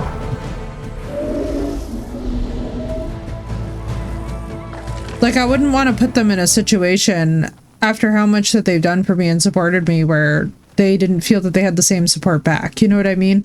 It's just one of those things where it's like, you know, to me, it's just one of those things where it's such a privilege to be able to be with them through all the phases of life. Because I have to say, like, I have a really tight bond with my parents, and I'm really lucky in that respect because my parents are some genuinely amazing people. But it's like, you know, we have a really tight knit bond, and it's one of those things that I really would never give up for anything. So it's like, I feel like it really allows you to see different phases of each other's lives in such a way where it's a lot harder, I think, when everyone moves away. You know, it's tough to really understand like what a parent could be going through. For example, my parents have lost a lot of their friends. Like, a lot of their friends have, you know, passed away in recent years, and it's like, it's really a privilege to be able to be present to their grief and to really talk to them about not only the loss of their friends, but also like how they, you know, practice resilience in the face of losing folks, and being able to explore those disparities in our age gaps and whatnot, you know? Because, like, when they were a kid, grief was a whole different ballgame than what grief has become, you know, and grief culture has become now for so many of us. So it's really interesting to be able to talk to them about their perspectives on it and, you know, see how they've evolved. Because it's like, for example, my dad lost, you know, 17 friends to the AIDS epidemic, which was horrible. And so talking to him about that process of loss and talking to him about, you know, like the uncles that I never got a chance to meet and all the loved ones that like I never got to really know, I was like, man, it's such a privilege to be able to have this experience of like hearing about, you know, like a time period before all of this, right? I love watching my daughter grow from not confident to now a rep in her union, a certified teacher and evaluated school bus drivers, a promotion finally. Oh, congratulations to her, a promotion. Yes. Yes. And may she continue to be promoted at that. Remember that I was a kid. Yeah, it's crazy, isn't it? Like, it's one of those things where like, I would not trade the experience of getting to hear about these things for anything, because I'll tell you what, it's humbling. It's one of those things where I really sit back and I look at it and I'm like, man, whenever I think that I'm like having a super, super bad time, I just remember like, or when a friend is pissing me off, or like when stuff is just like, you know, in general hard, I just sit there and I'm like, man, dude, my dad lost 17 friends. Making them play outside, even going out there and sword fighting with 6 with them. Oh my god, I have such a good company for you, Phoenix. It's called, oh my god. I will find the name of it. I gotta remember the name of it, but it's basically a company that makes wooden replica swords that are weighted properly for combat play. It's a really good time. I've got actually a set of wooden swords. I was trying so hard one summer to find people to play with the wooden swords with me, and I was like so sad because I couldn't find anybody who wanted to play with them. And now I'm like, damn it, I should have just asked stream. I mean, I still have the sword stream, so like obviously if and when we ever do a community meetup, sword fighting like Ciri and Geralt still on the table. Be advised. I'm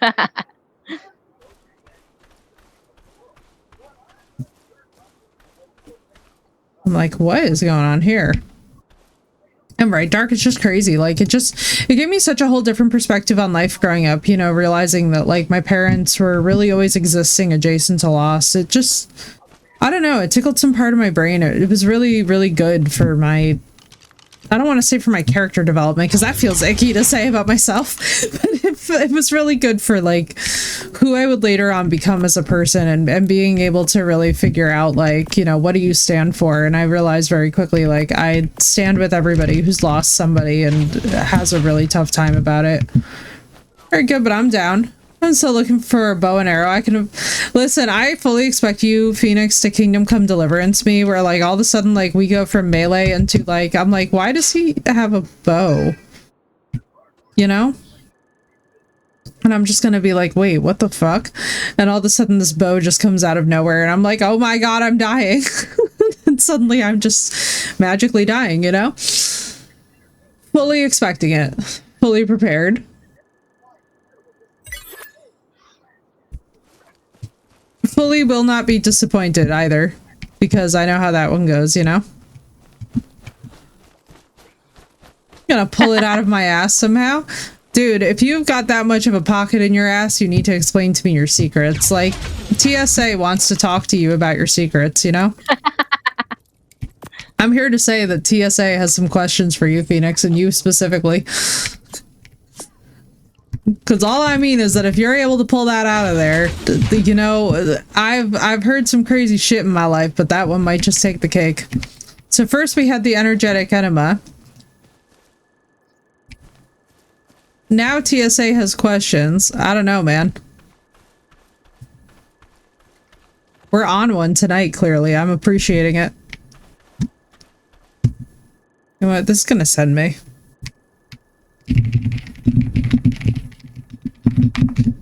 Are you like sure, homies, that I can't just... That's what I thought, game. Please don't lie to me, game.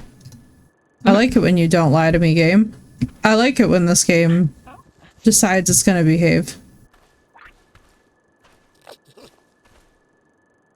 Put on the first date for anybody, that's the way.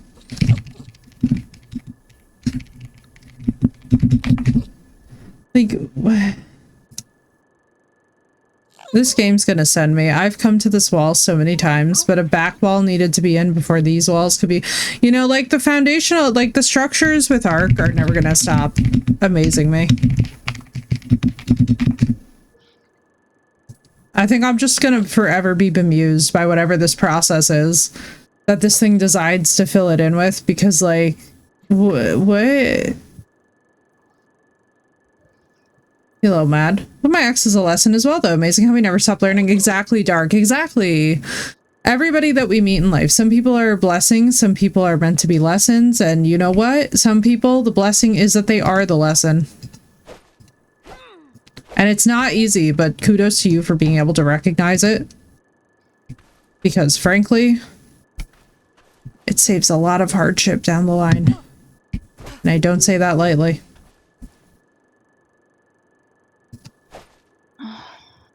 So something really cute earlier, it made me a little mad. Okay, wait. It was so cute that it made you mad. Now I gotta know. This is my, like, autistic special interest is stuff that pisses people off. Not because I'm a complete gremlin. Looks at camera suggestively. Not a complete gremlin. Sometimes I'm a bit of a gremlin. But I'm working on it. 40% gremlin. I'm working on it. You know, I recognize that my toxic trait is being very curious. And sometimes not in good ways. Oh, wait. Did I tell y'all that I put the read on my mom the other night and she was not ready for it on Christmas Eve? So first, my dad really wound this up strong.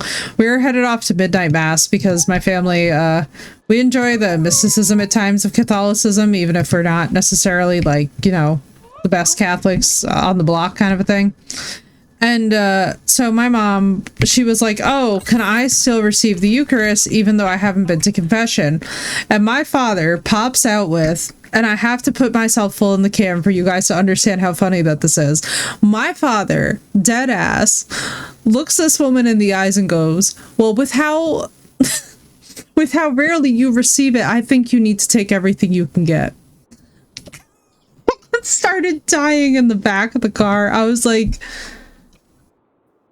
what in the Catholic shade is happening? I was like, Dad.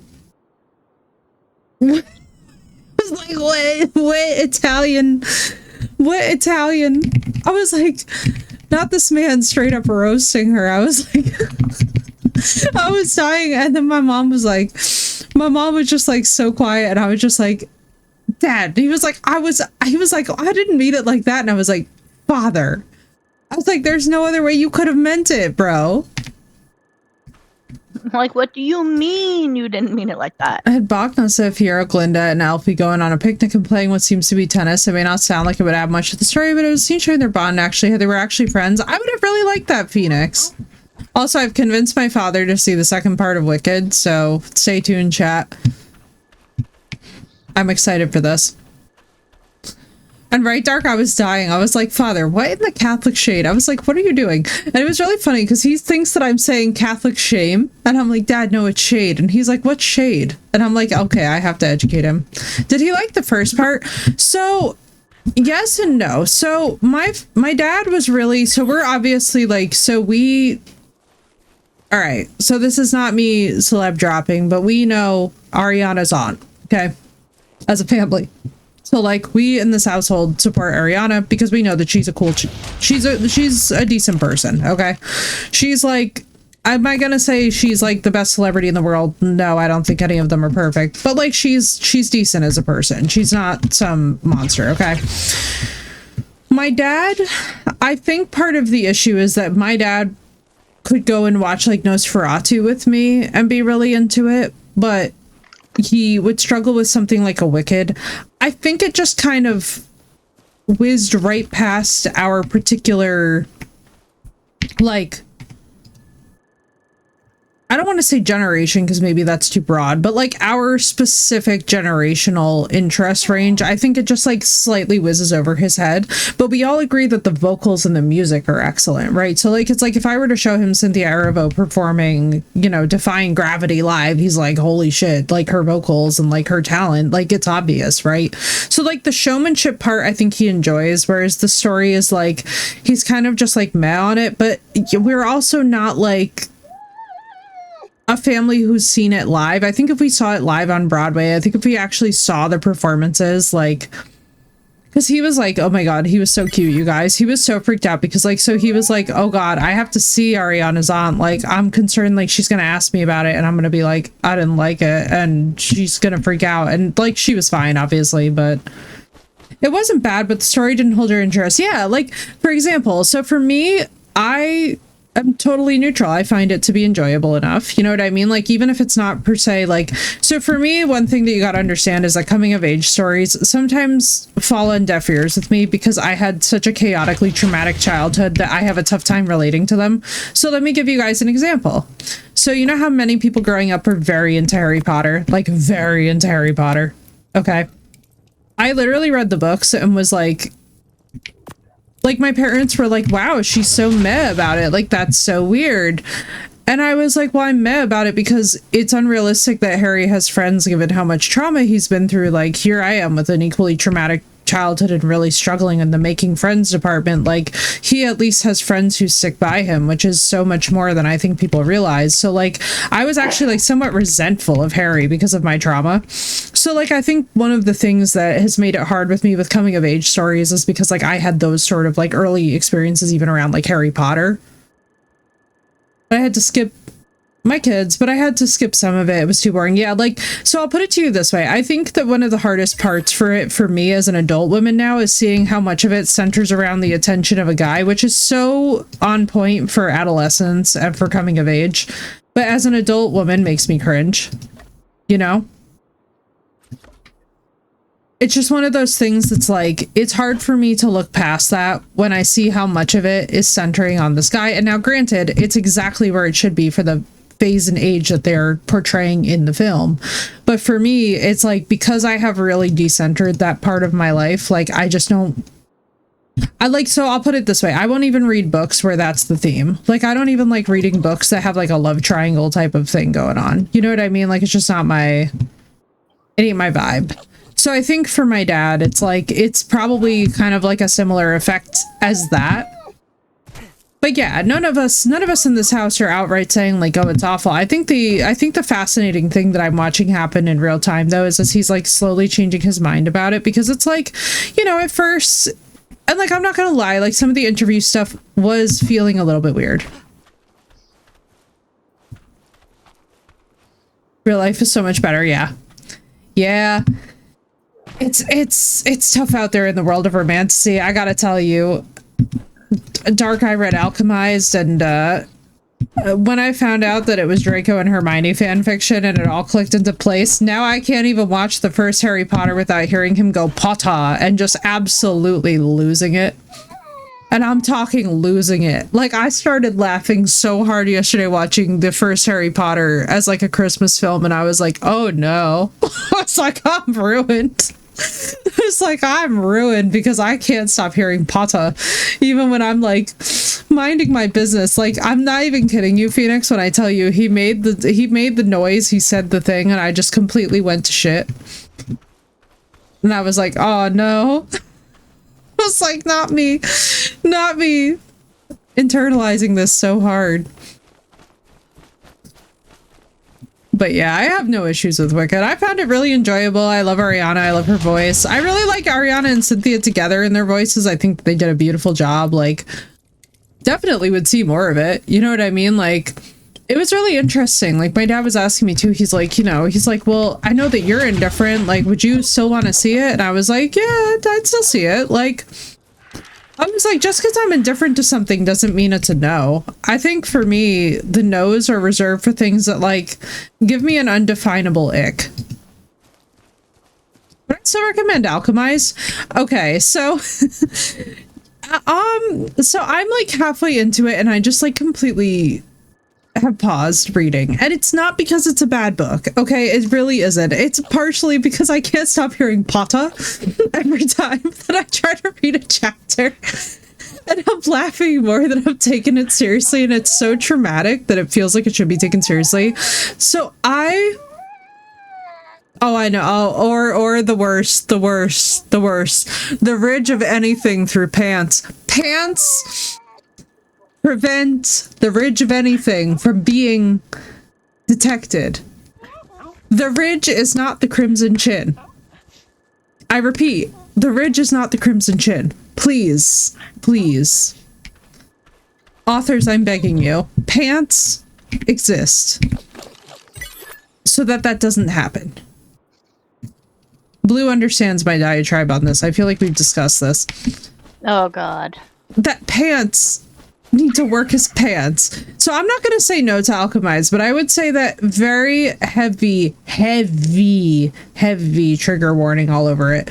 Like, that's one of those books where, like, I don't want to see nobody reading that and then being like, she recommended this and it's the most upsetting and problematic. Like, yes, it absolutely is. You also need to recognize the year in which the original fan fiction was written. Don't read that book until you have context on the year in which the original fan fiction of Manacled was written in, because, like, you will legit be upset with me if you go into reading that thing blind. Like, it's something. All I will say is that we were all clearly a product of our time in those days.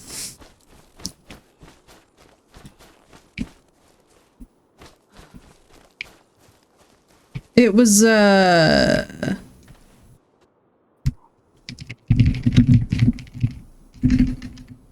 I can tell I'm getting tired because now I'm starting to mess up my, building GFIs.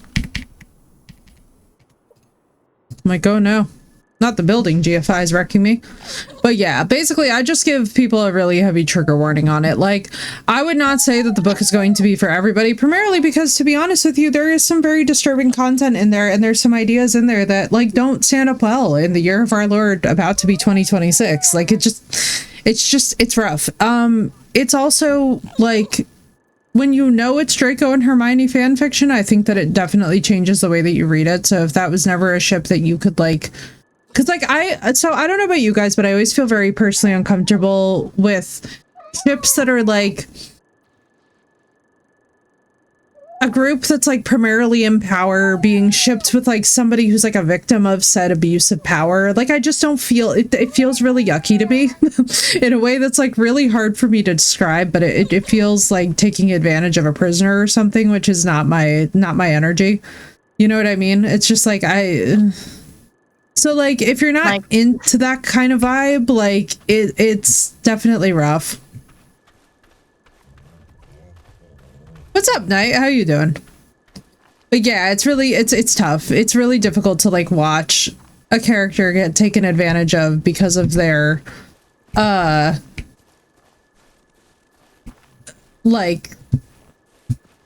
like, that's what I'm saying, Phoenix. It's like, it's rough. It's rough, Phoenix. It's rough.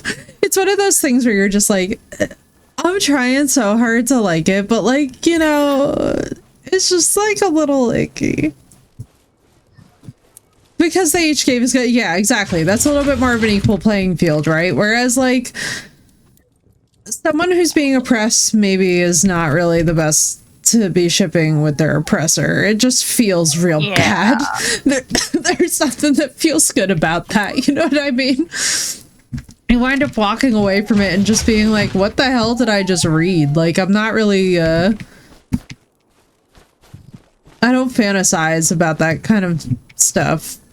And I'm glad that that's not something that lurks in my subconscious. You know what I mean? Like, it's just a weird power dynamic. And the whole time I was just like,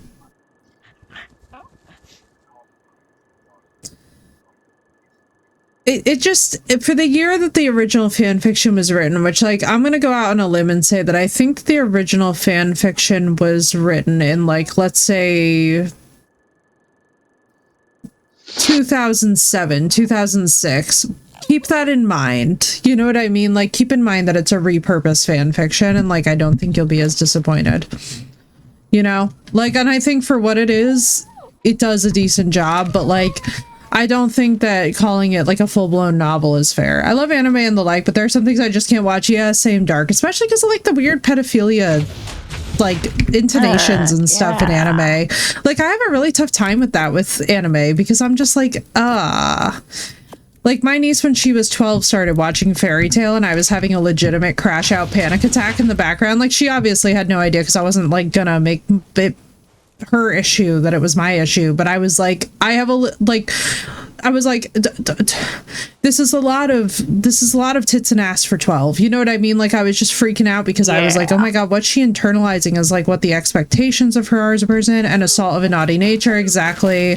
And just like a lot of I'll say this, I think that there are some things that serve as like gateways to future kink that, like, in proper exposure windows can be very beneficial for adolescent development, and in other ways can be perhaps exposing kids and teens too young to the entire concept, to the point where it makes it feel dangerous, taboo, and exciting in ways that maybe we ought to actually be protecting the idea of childhood and early adolescence from. You know what I mean? Like, not to the point of censorship, I will say. Like, I think each household is different and everybody's decisions are their own to make. So, like, you know, grain of context here. I'm not out here being like, you know, all of everything needs to forever be locked down. But I think that there's a range, you know? Skip shit like that to go to the fight. So I'm glad that's not how my innocence was ruined. Yeah. I was very careful in certain movies I watched with my kids and we talked about things during them. Yeah, Dark, I appreciate that, because I'll tell you what, it's tough because it's like some of that stuff is really valuable to have, like, discussion wise, but in the context where there can be a discussion, not in the context where, like, discussion doesn't happen, because anime is a really weird, tough gray area for a lot of us, where it's just like, oh god, so many of us grew up loving it, but sometimes you just look at, like, what's come out of it. And I just remember being so bullied and harassed when I was a teenager about my being into anime, and, you know, the immediate assumption of like, oh, well, if you're into anime, then, like, you know, are you also into hentai, and all of these other just really creepy affiliations with it that were just, and it was always like leveraged at me by like these men who had like absolutely no business bothering me to begin with. So it was always this like really weird, it was this really weird atmosphere of me just like trying to exist as a teenager and not really being allowed to just enjoy it, because like the anime that I really enjoyed growing up was stuff like Death Note, where, like, yes, the morality seems very linear to us now, and it's like I still go back and I like rewatch Death Note and kind of crack up that, like, you know, at the time I was like, this is a great moral and philosophical debate, and I'm like, baby, no, it was not. This was a debate that most first year philosophy students could just be, I mean, I'd view most of what we want to see first. Exactly, Dark. Exactly. So that you understand, like, what the context is for some of it. Because some of it gets really nuts. Magic the Gathering judge and the one chap I work with liked watching hentai during store hours made me sick. Yeah, no, that's gross as hell. I understand completely, too. Do a 15 plus watch minimum unless it's like the early seasons of Naruto. You know, it's funny, Phoenix, that you say that, because I feel like Naruto is a show that everybody should be watching at least at one point in their life to understand properly the different forms that PTSD takes, because those kids are the textbook example of Repeat trauma. Like, it's just, you look at those heavily traumatized kids and you're like, damn.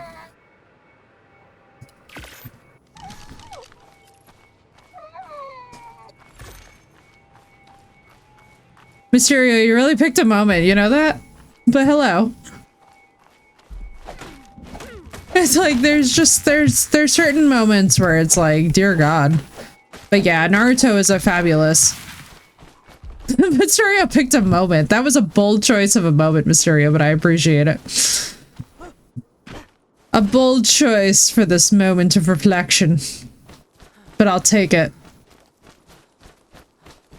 But yeah, dude, I love Naruto. I wish that more of the general population was like, you know, I'm never gonna say, oh, I think this or that should be mandatory in schools, but like, honestly, if somebody sat back and saw Naruto and was like, this would be a good thing, I think it'd be a good thing. Thank you, Mysterio. I have to find this. I have PTSD, so I really was really cautious. Oh, absolutely, same.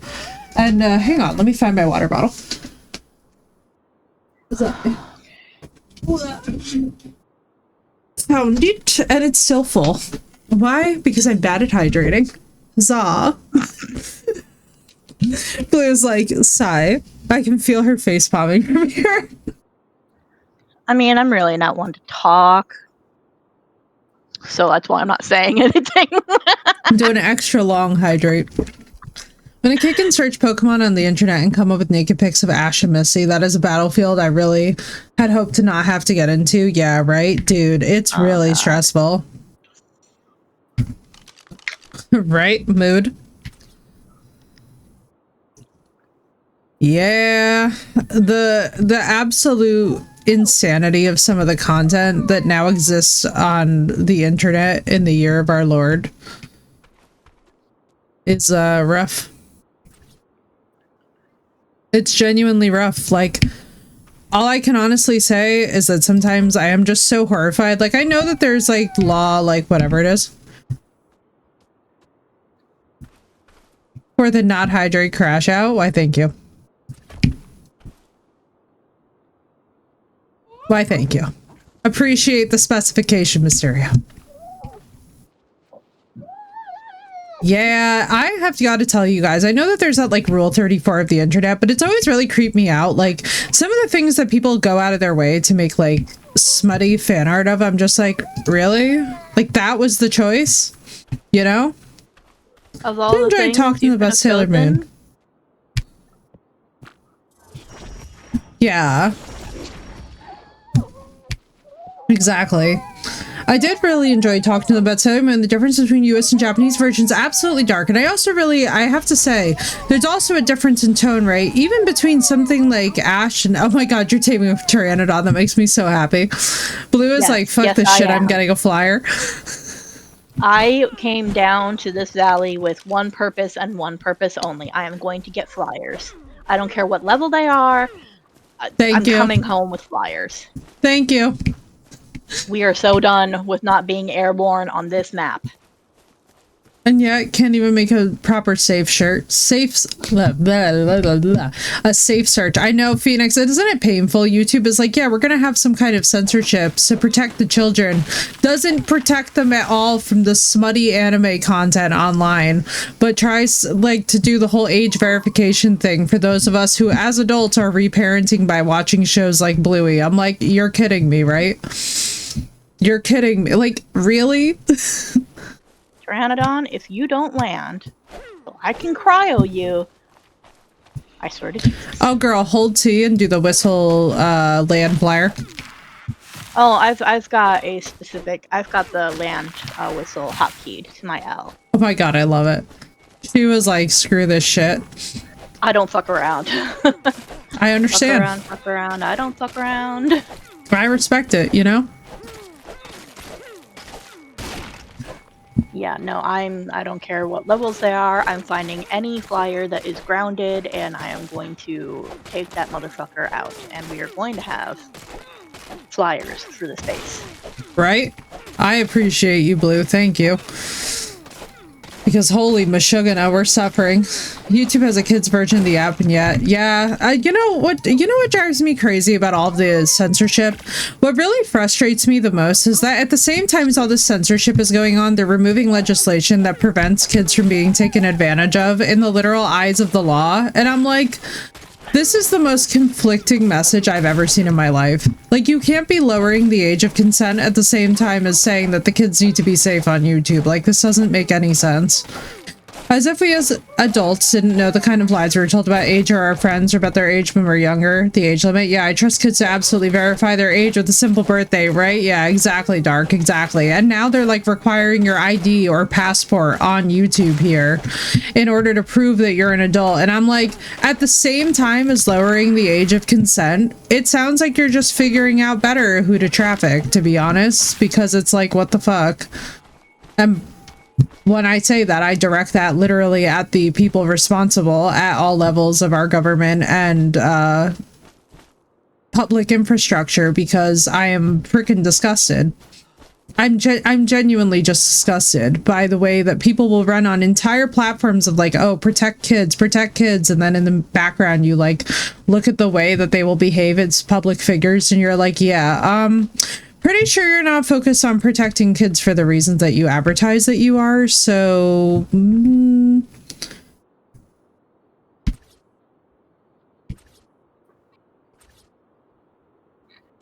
Exactly, Phoenix, exactly. Like, that's the thing that drives me crazy, is like, I think for me, what kills me is the hypocrisy of it. It's like, you're gonna like...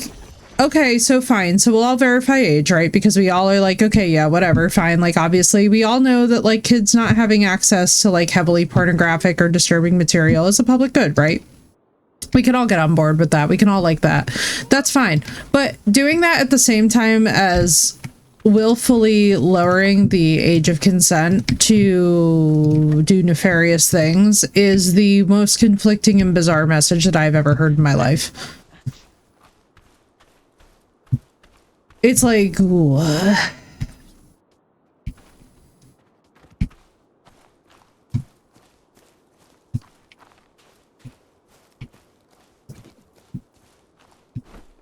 And this has been today's episode of things that make Effie irrationally, outrageous Rex.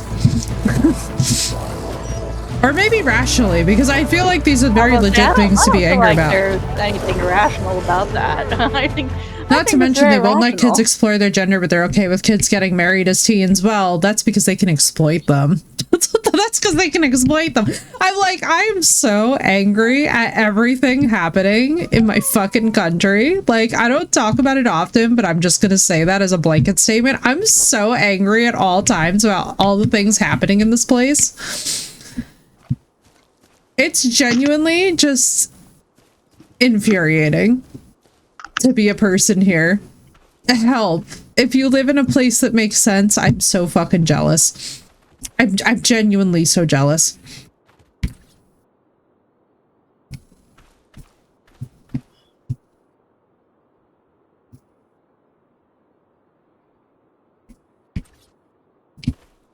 Monkey see, monkey do going on. Ignorance is awful. Oh, I know.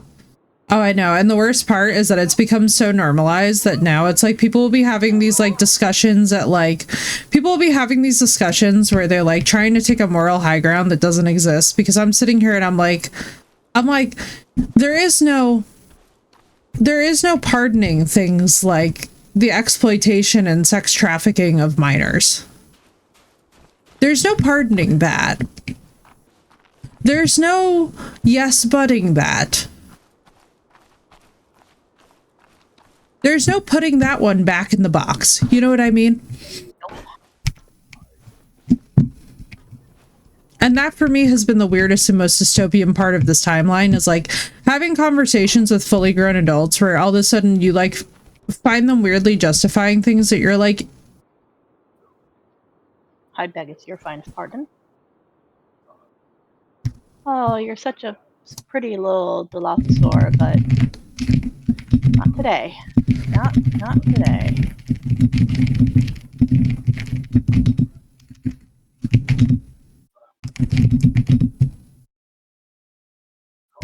Oh, my eyeballs.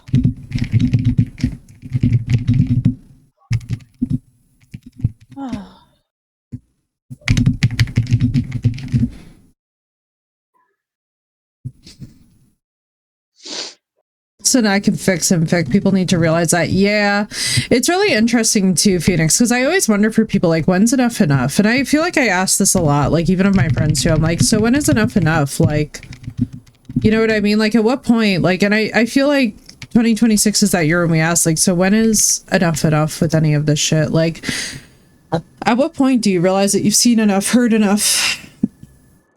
You know? Like at what point do you just sort of start to realize like, holy shit, this is bad, you know? That's the question that I feel like I almost am constantly asking, like, you know, even very well-intentioned people. I'm just like, so when's enough enough for you? You know? Where's the line? Because it's like, clearly we have a critical issue here in terms of identifying that line, you know, and that's the part that I think worries me the most about even just like the future of, you know, not even so much just where we live, but of the world in general. It's like, where is that line for people? Because I am concerned about our ability to evaluate our morals, especially in this crazy ass age of AI. You know what I mean?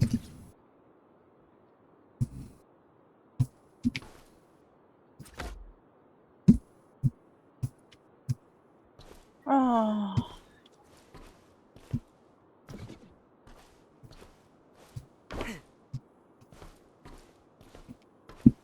Icicle, what are you doing? Wait, you got Icicle back? Well, Icicle 2.0.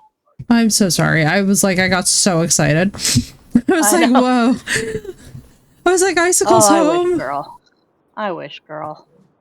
Oh, God. I'm so sorry. I'm so frustrated. I don't understand what their deal is with that and why that even happened. And I wish that I had an explanation. That is what it is. It just makes me happy that I was already breeding up higher level Veilwinds. Agreed, because, oh my God. You know. It would be so much more infuriating now if you were not. Right? If I had to go back to like a level 40 Veilwind and have to like retrain all over again. That's what I was thinking. Oop, hello, Sinnoh. Thank you for the raid. Welcome in, raiders. Hey, Sinnoh. Playing the HP game. Tell him that's disappointed. See, he argued that's not his problem. I told him.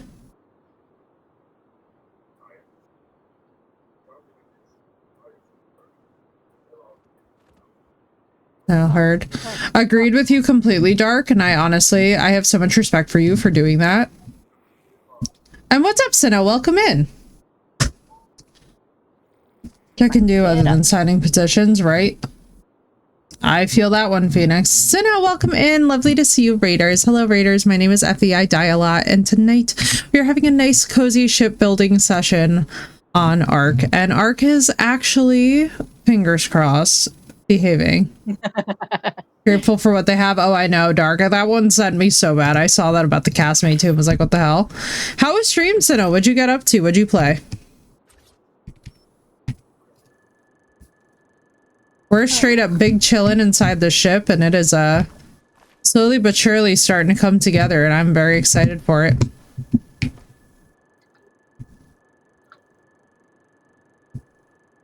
Yeah, exactly, right? Oh my God. Come on, cheese it. Cheese it. Tap into your inner Dragonborn. Come on. Da, da, da, da, da, da. But that was about to turn to Pirates of the Caribbean again. We need to do a study about why I keep on turning the Song of the Dragonborn into Pirates of the Caribbean confidently every single time. I could hear it turn. Like, but Sinnoh, how was stream? It's good to see you. Been very well. Got through Act 2 for Path of Exile 2. Druid is a lot of fun. I'm running around as a massive bear, getting stuck indoors and all sorts of craziness. Let's go. Good night, Mysterio. Sleep well, dude. Very nice to see you as always. I love that. Sinnoh is in his Halzan era.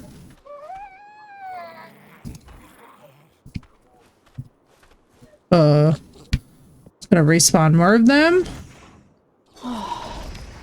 Come on, Icicle 2.0. Halson's not positive tests. Good news, Crystal. Congrats, dude.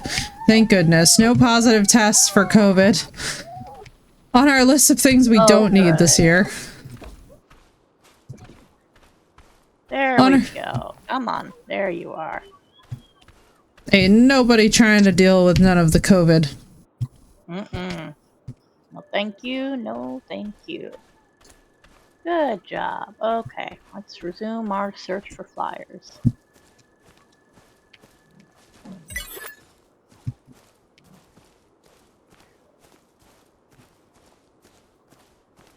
When you mentioned Halston, I was laughing when he used the ladder instead of attacking. Remember the bear crawled up the ladder and we were like, what is happening? I couldn't believe it. Baldur's Gate 3, dude, is a masterpiece. That's a great game. That is a great game. That's a great game that we need to revisit at some point. Because that's a really, really, really good game. Oh yeah, I've got it downloaded. I've got it, you know, it's ready to go. I just gotta pick a day to actually start it. But I'm very excited. Oh my god, yeah. Oh god, oh girl, you're gonna be so absolutely enthralled. Rah rah Rasputin. I know we have to get back to Rasputin. Jump 40 some odd feet in the air. Do you remember? We were crying, dude. It was so good. I will never let you live that down. What? Rah rah Rasputin? Don't worry, we're not living anything down. We're gonna resume that playthrough because Rasputin needs to obviously romance Shadowheart. It's the only way. Is it true that you can turn off certain settings in the game? In Baldur's Gate 3, I think so. I think you can turn off. I'm trying to think of which setting. Because I know that there's quite a lot of customization that you can do.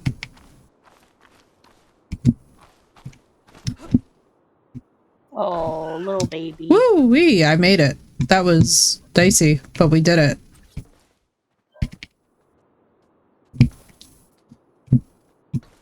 Did you have a specific setting in mind? Wasn't Rasputin the bard? No. That was my evil bard. Remember, we weren't doing Dirge yet, but we straight up made an evil drow bard. Rasputin is the one who has the insane beard, and we made him specifically for Shadowheart, because I was like, obviously Shadowheart needs to be with Giga Chad with the beard. Oh, I accidentally killed the baby too. I only wanted to kill the parent. Oops. Oh no. Yeah, well, better to do that than to risk being eaten by a dire bear, but nonetheless. True. Alright, I gotta find... Oh god, this is so dizzying. Oh, Ark. I'm gonna cheese myself up for the rest of this mountain. Not that way, I can tell you that much. Why did I think that this was gonna be easier and better? Every regret. Oh yeah. I still remember Gale calling someone a goo goblin. He does all the time. It's like his favorite insult for people. And that's why Gale is a pure soul and my favorite romance.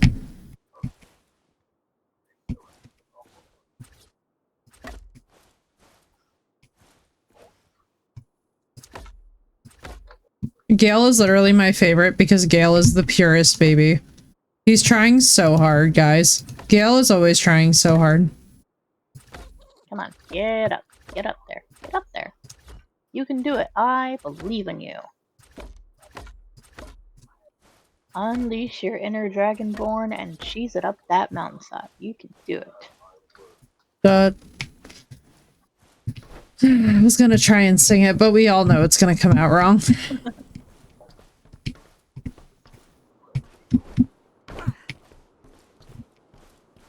Either that or Rah Rah Rasputin was about to come out instead, and it was gonna be rough.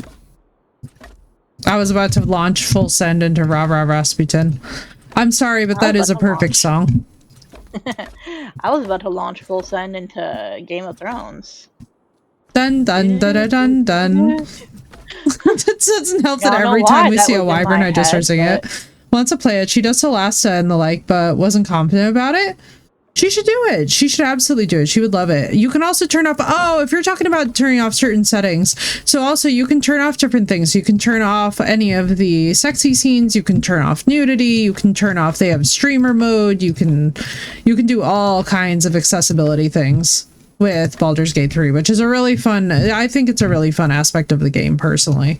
I really enjoyed it because for stream I was like, yeah, I don't really think I want any of like the nudity content or like any of the like excessive sexy time stuff. Honestly, because I have to tell you guys, my biggest ick with Baldur's Gate 3 was mainly the over-sexualization of Shadowheart. Like, it got like kind of weird. I was like, everybody, like, please.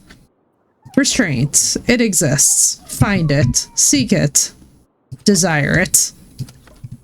Find it within yourself to calm the fuck down. Yeah, I was like, yeah, this is definitely awk. I don't know why out of all the things my mind wants me to dance to Beyonce's Single Ladies. Listen, sometimes it's a single ladies evening. Horny jail for all of you, exactly. Because like, while Shadowheart is lovely and all that, she's kind of a mean girl, and it's a bit of a thing we can never unsee. I know like me and Sino have talked about this ad nauseum. Because I struggle. I really want to eventually finish Baldur's Gate 3. To be honest, I've never finished Baldur's Gate 1, which is fair. I just got all the Vampire the Masquerade games, too. I'm like, man. Appreciate the fact that you're carrying a mind flayer in your head and they are influential with other folks' minds. Yeah, it's definitely like, so I'll put it to you this way. I really like the way that they do the story because it gives you the option to just completely not go that route. Like, basically you can be opposed to what the mind flayers are up to, like why they're doing that in the actual plot of the game, which I really like, or you can be like totally an accomplice going along with it. And I actually really like that freedom of choice where it's like, if you're trying to do like a very evil playthrough, you can like cosplay as that, but like you can also do one where you're like, no, I'm actually a pure and good character who like doesn't want to manipulate anybody, right? Like doesn't want to be harming anyone. So it's really interesting. It's almost like you get to like you can like cosplay a narcissist if you want, which is probably a weird way to say that, but like that's basically what the Dirge playthroughs are, is like people just trying on the idea of like, what would a narcissist do in this case? So it's like, I'll put it to you this way. I think that she'd actually be okay because you have so much freedom of choice. We'll be climbing halls in like a tree though, right? I think she would enjoy the freedom of choice and the fact that it's not forced on you to ever use the mind flayer abilities. Like you can absolutely be opposed to it through the entire story and, you know, no harm will come to you. Like you don't have to use these things in games, which I found really gratifying. Because I don't know about you guys, but I also was like, I remember we were having conversations of consent around this and I was like, yeah, it's the closest to any tabletop game. Agreed. The non-consent things, which is totally, like, honestly, perfectly understandable.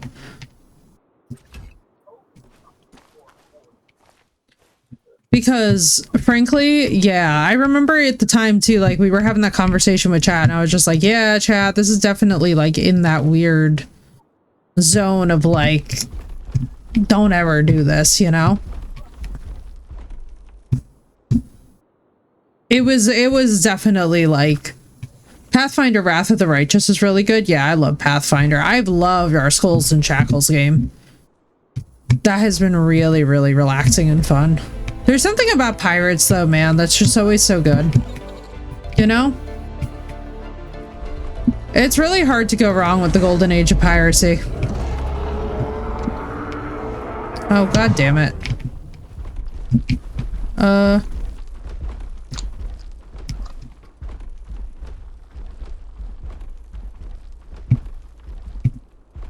Can I make a request that it doesn't? Hello? Main?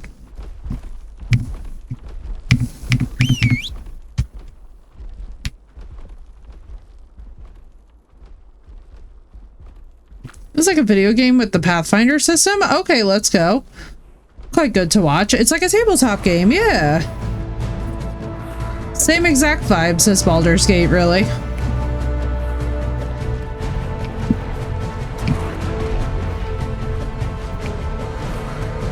I mean, I will say this much. I actually think, Dark, so without spoiling anything about Baldur's Gate 3, I do actually think that there is a story decision that your daughter would appreciate on the topic of consent and backstory regarding mind flayers. But that's all I'm going to say is that, as if I'm remembering correctly, I do actually think there might be a moment that your daughter's going to really appreciate if she plays it.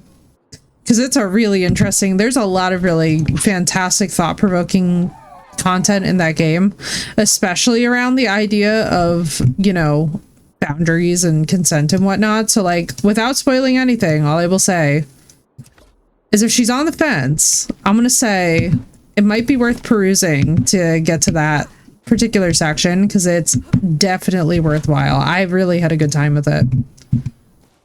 Release today or tomorrow. They had a scent put in. It happened on Christmas Day. I'm so relieved that they're going to be okay, Crystal. I'm so sorry though, dude. That's so stressful. The Spider-Man has done the Star Wars ones. Oh, I love that. But yeah, absolutely. And you know, it's interesting too. Like, it's so wonderful to find people who also struggle with those issues of consent, because when I heard Mind Flayer as well, too, I was like, that's really hard to fight. Does anybody realize that? Like, mind flayers are not your run-of-the-mill. Mind flayers are not your run-of-the-mill average opponent that you can just maneuver around, you know? I remember the time I was like, because I remember them because I used to read about Dritz when I was younger in the Forgotten Realms. Oh, Dritz the Warden. This is why I don't use them when I do any D&D campaign, which is fair. Yeah, Dritz was my fave. He was so sweet. I never read any of those books, but I hear a lot. Oh yeah, oh they're excellent. Honestly, R.A. Salvatore is one of my favorites. Can't mess with my Dragon Wolves either, right? See, I love the more difficult things in any tabletop system, which is why when I D&D for the Witcher tabletop, it's just gonna get so spicy and fun. Especially because there's so many different political views on the continent, and I'm gonna have everybody making 3 characters even to just play with us, so it's gonna be good. It's gonna be really crazy. I just picked up a couple of Carnotaur babies. Oh! Yeah, they're like level 70 or 80, I think. We'll take it, we'll take it. Hard to go wrong with that. Right. No. Yeah, dude, I love D&D as a system. It is really beautiful and fun. Okay, up. Slowly but surely trying to make our way up this mountain. Was stopped after the 5th edition, which is fair. Which is really fair, honestly. It can get tough, you know? I think it's always important to know where your limits are, too. Like, where you're starting to burn out, or you're starting to feel yourself get exhausted. Like, I'm really excited for my first time DMing, but I'm under no illusion that it's going to be, like... I don't want to say it's not going to be smooth sailing, because, I mean, obviously I have lovely people around me who I think are going to be wonderful and help with it, but it's still tough even with that, you know what I mean? It's definitely an acclamation, but I like telling a good story, so I think I'm gonna have fun. Get ready to be derailed. I think you guys got to get ready for some seriously difficult challenges is what y'all need to be ready for. Because the thing is that most of y'all think that you can outthink me as the DM, and I have really bad news for you. I'm one of those DMs where y'all are gonna have a really tough time thinking around me. Second edition, third edition. One of the fun things about D&D is to not have to worry about that, like not trying to outthink the DM in that respect, but just like surrendering to the world. Yeah, yeah. Like when I tell you guys that like every single encounter is gonna have so much content and so much background and so much shit in it that you guys are gonna be like, what the fuck? You're gonna be like, oh no, she's disgustingly into the lore. Like, it's big brain Buildings power. Exactly, Marissa. Yes, exactly. Buildings having babies. That kind of levels of insanity. You know what I mean? Just craziness. I need to make my 3rd character still. Also, did we ever find out if I can male incubus succubus? Yes, I'm pretty sure that I cleared it. I'm pretty sure that I cleared it because I was thinking about that and I was like, I think that they do exist. I'm pretty sure that they do exist. I think it's going to be called an incubus, whereas the succubus is the male. I would have to double check in the Witcher lore, but I'm going to tentatively clear it because I am about 90% positive that it exists. Isn't it the opposite? The succubus being the female and the incubus being the male? Well, that's what I was saying. The incubus is going to be the male for Phoenix, and then succubus would be female. Yeah. Oh my god, my Veil one has so much mutton because I've been killing every sheep I come across for the pelt. I'm like, why are you so over encumbered? Oh, because you have like 10,000 mutton. Yeah, there you go. That will do it. Right, Crystal? Yeah, it's going to be fun. And basically, my biggest rule for making characters is that you guys make them with different class standings, different social standings, completely different backgrounds, you know, really random roll them for backgrounds, really random roll them for personality traits. Like, create some diversity in these characters. Don't create a situation in which you are basically like making 3 of the same-ish character, because there will be encounters that will be completely changed in the Witcher tabletop based upon the politics of a given region, your character's class and social standing, even sometimes just the way that your characters are dressed. So unfortunately, I am a hard ass, and so for many of you, this is about to be your diagnostic experience of it, like witnessing me, or your inaugural experience, let's say, of witnessing me and my science side, and I'm praying for you. I'm praying for you, because I am not easy. Second edition, Prestigigator Mage Thief. She was a street kid who studied mages from afar to use their magic to her advantage. Dude, I love that. That's so accurate too to actual practitioners, which makes me happy. Are there males in Witcher brothels? Yes, there are. And you can actually find them in the games, which is one of my favorite facts, is that you can actually, so even though Geralt insists that he does not swing that way, you can actually initiate dialogue with them in the brothels, even though I don't believe that you can actually hire them.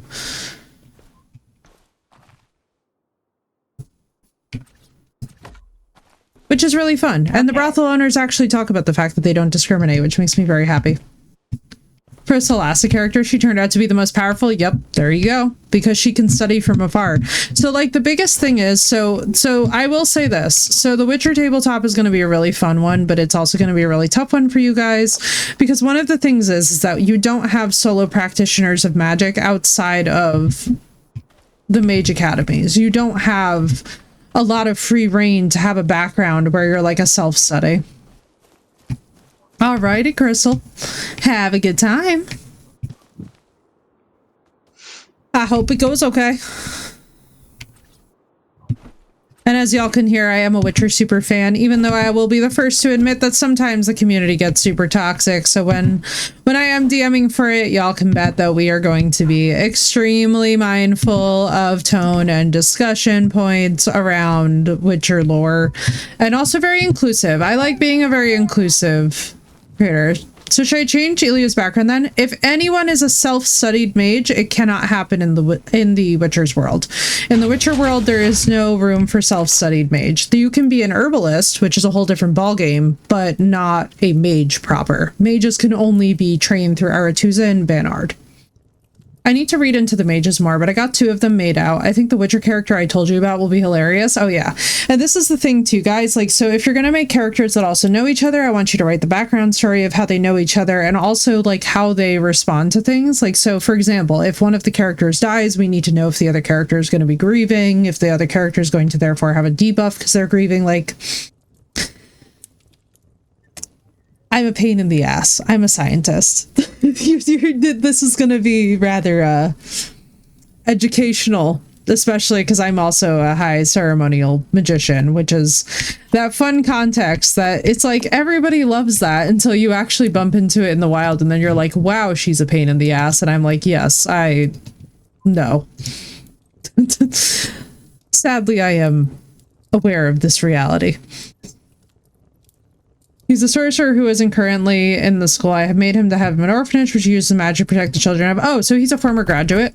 If he's a former graduate, then that's fine. But then we'll, you know, and then we'll talk about what's going to happen with the orphans and where they're going and what they're doing. And if he found a replacement, like, you know, we'll we'll do detailed.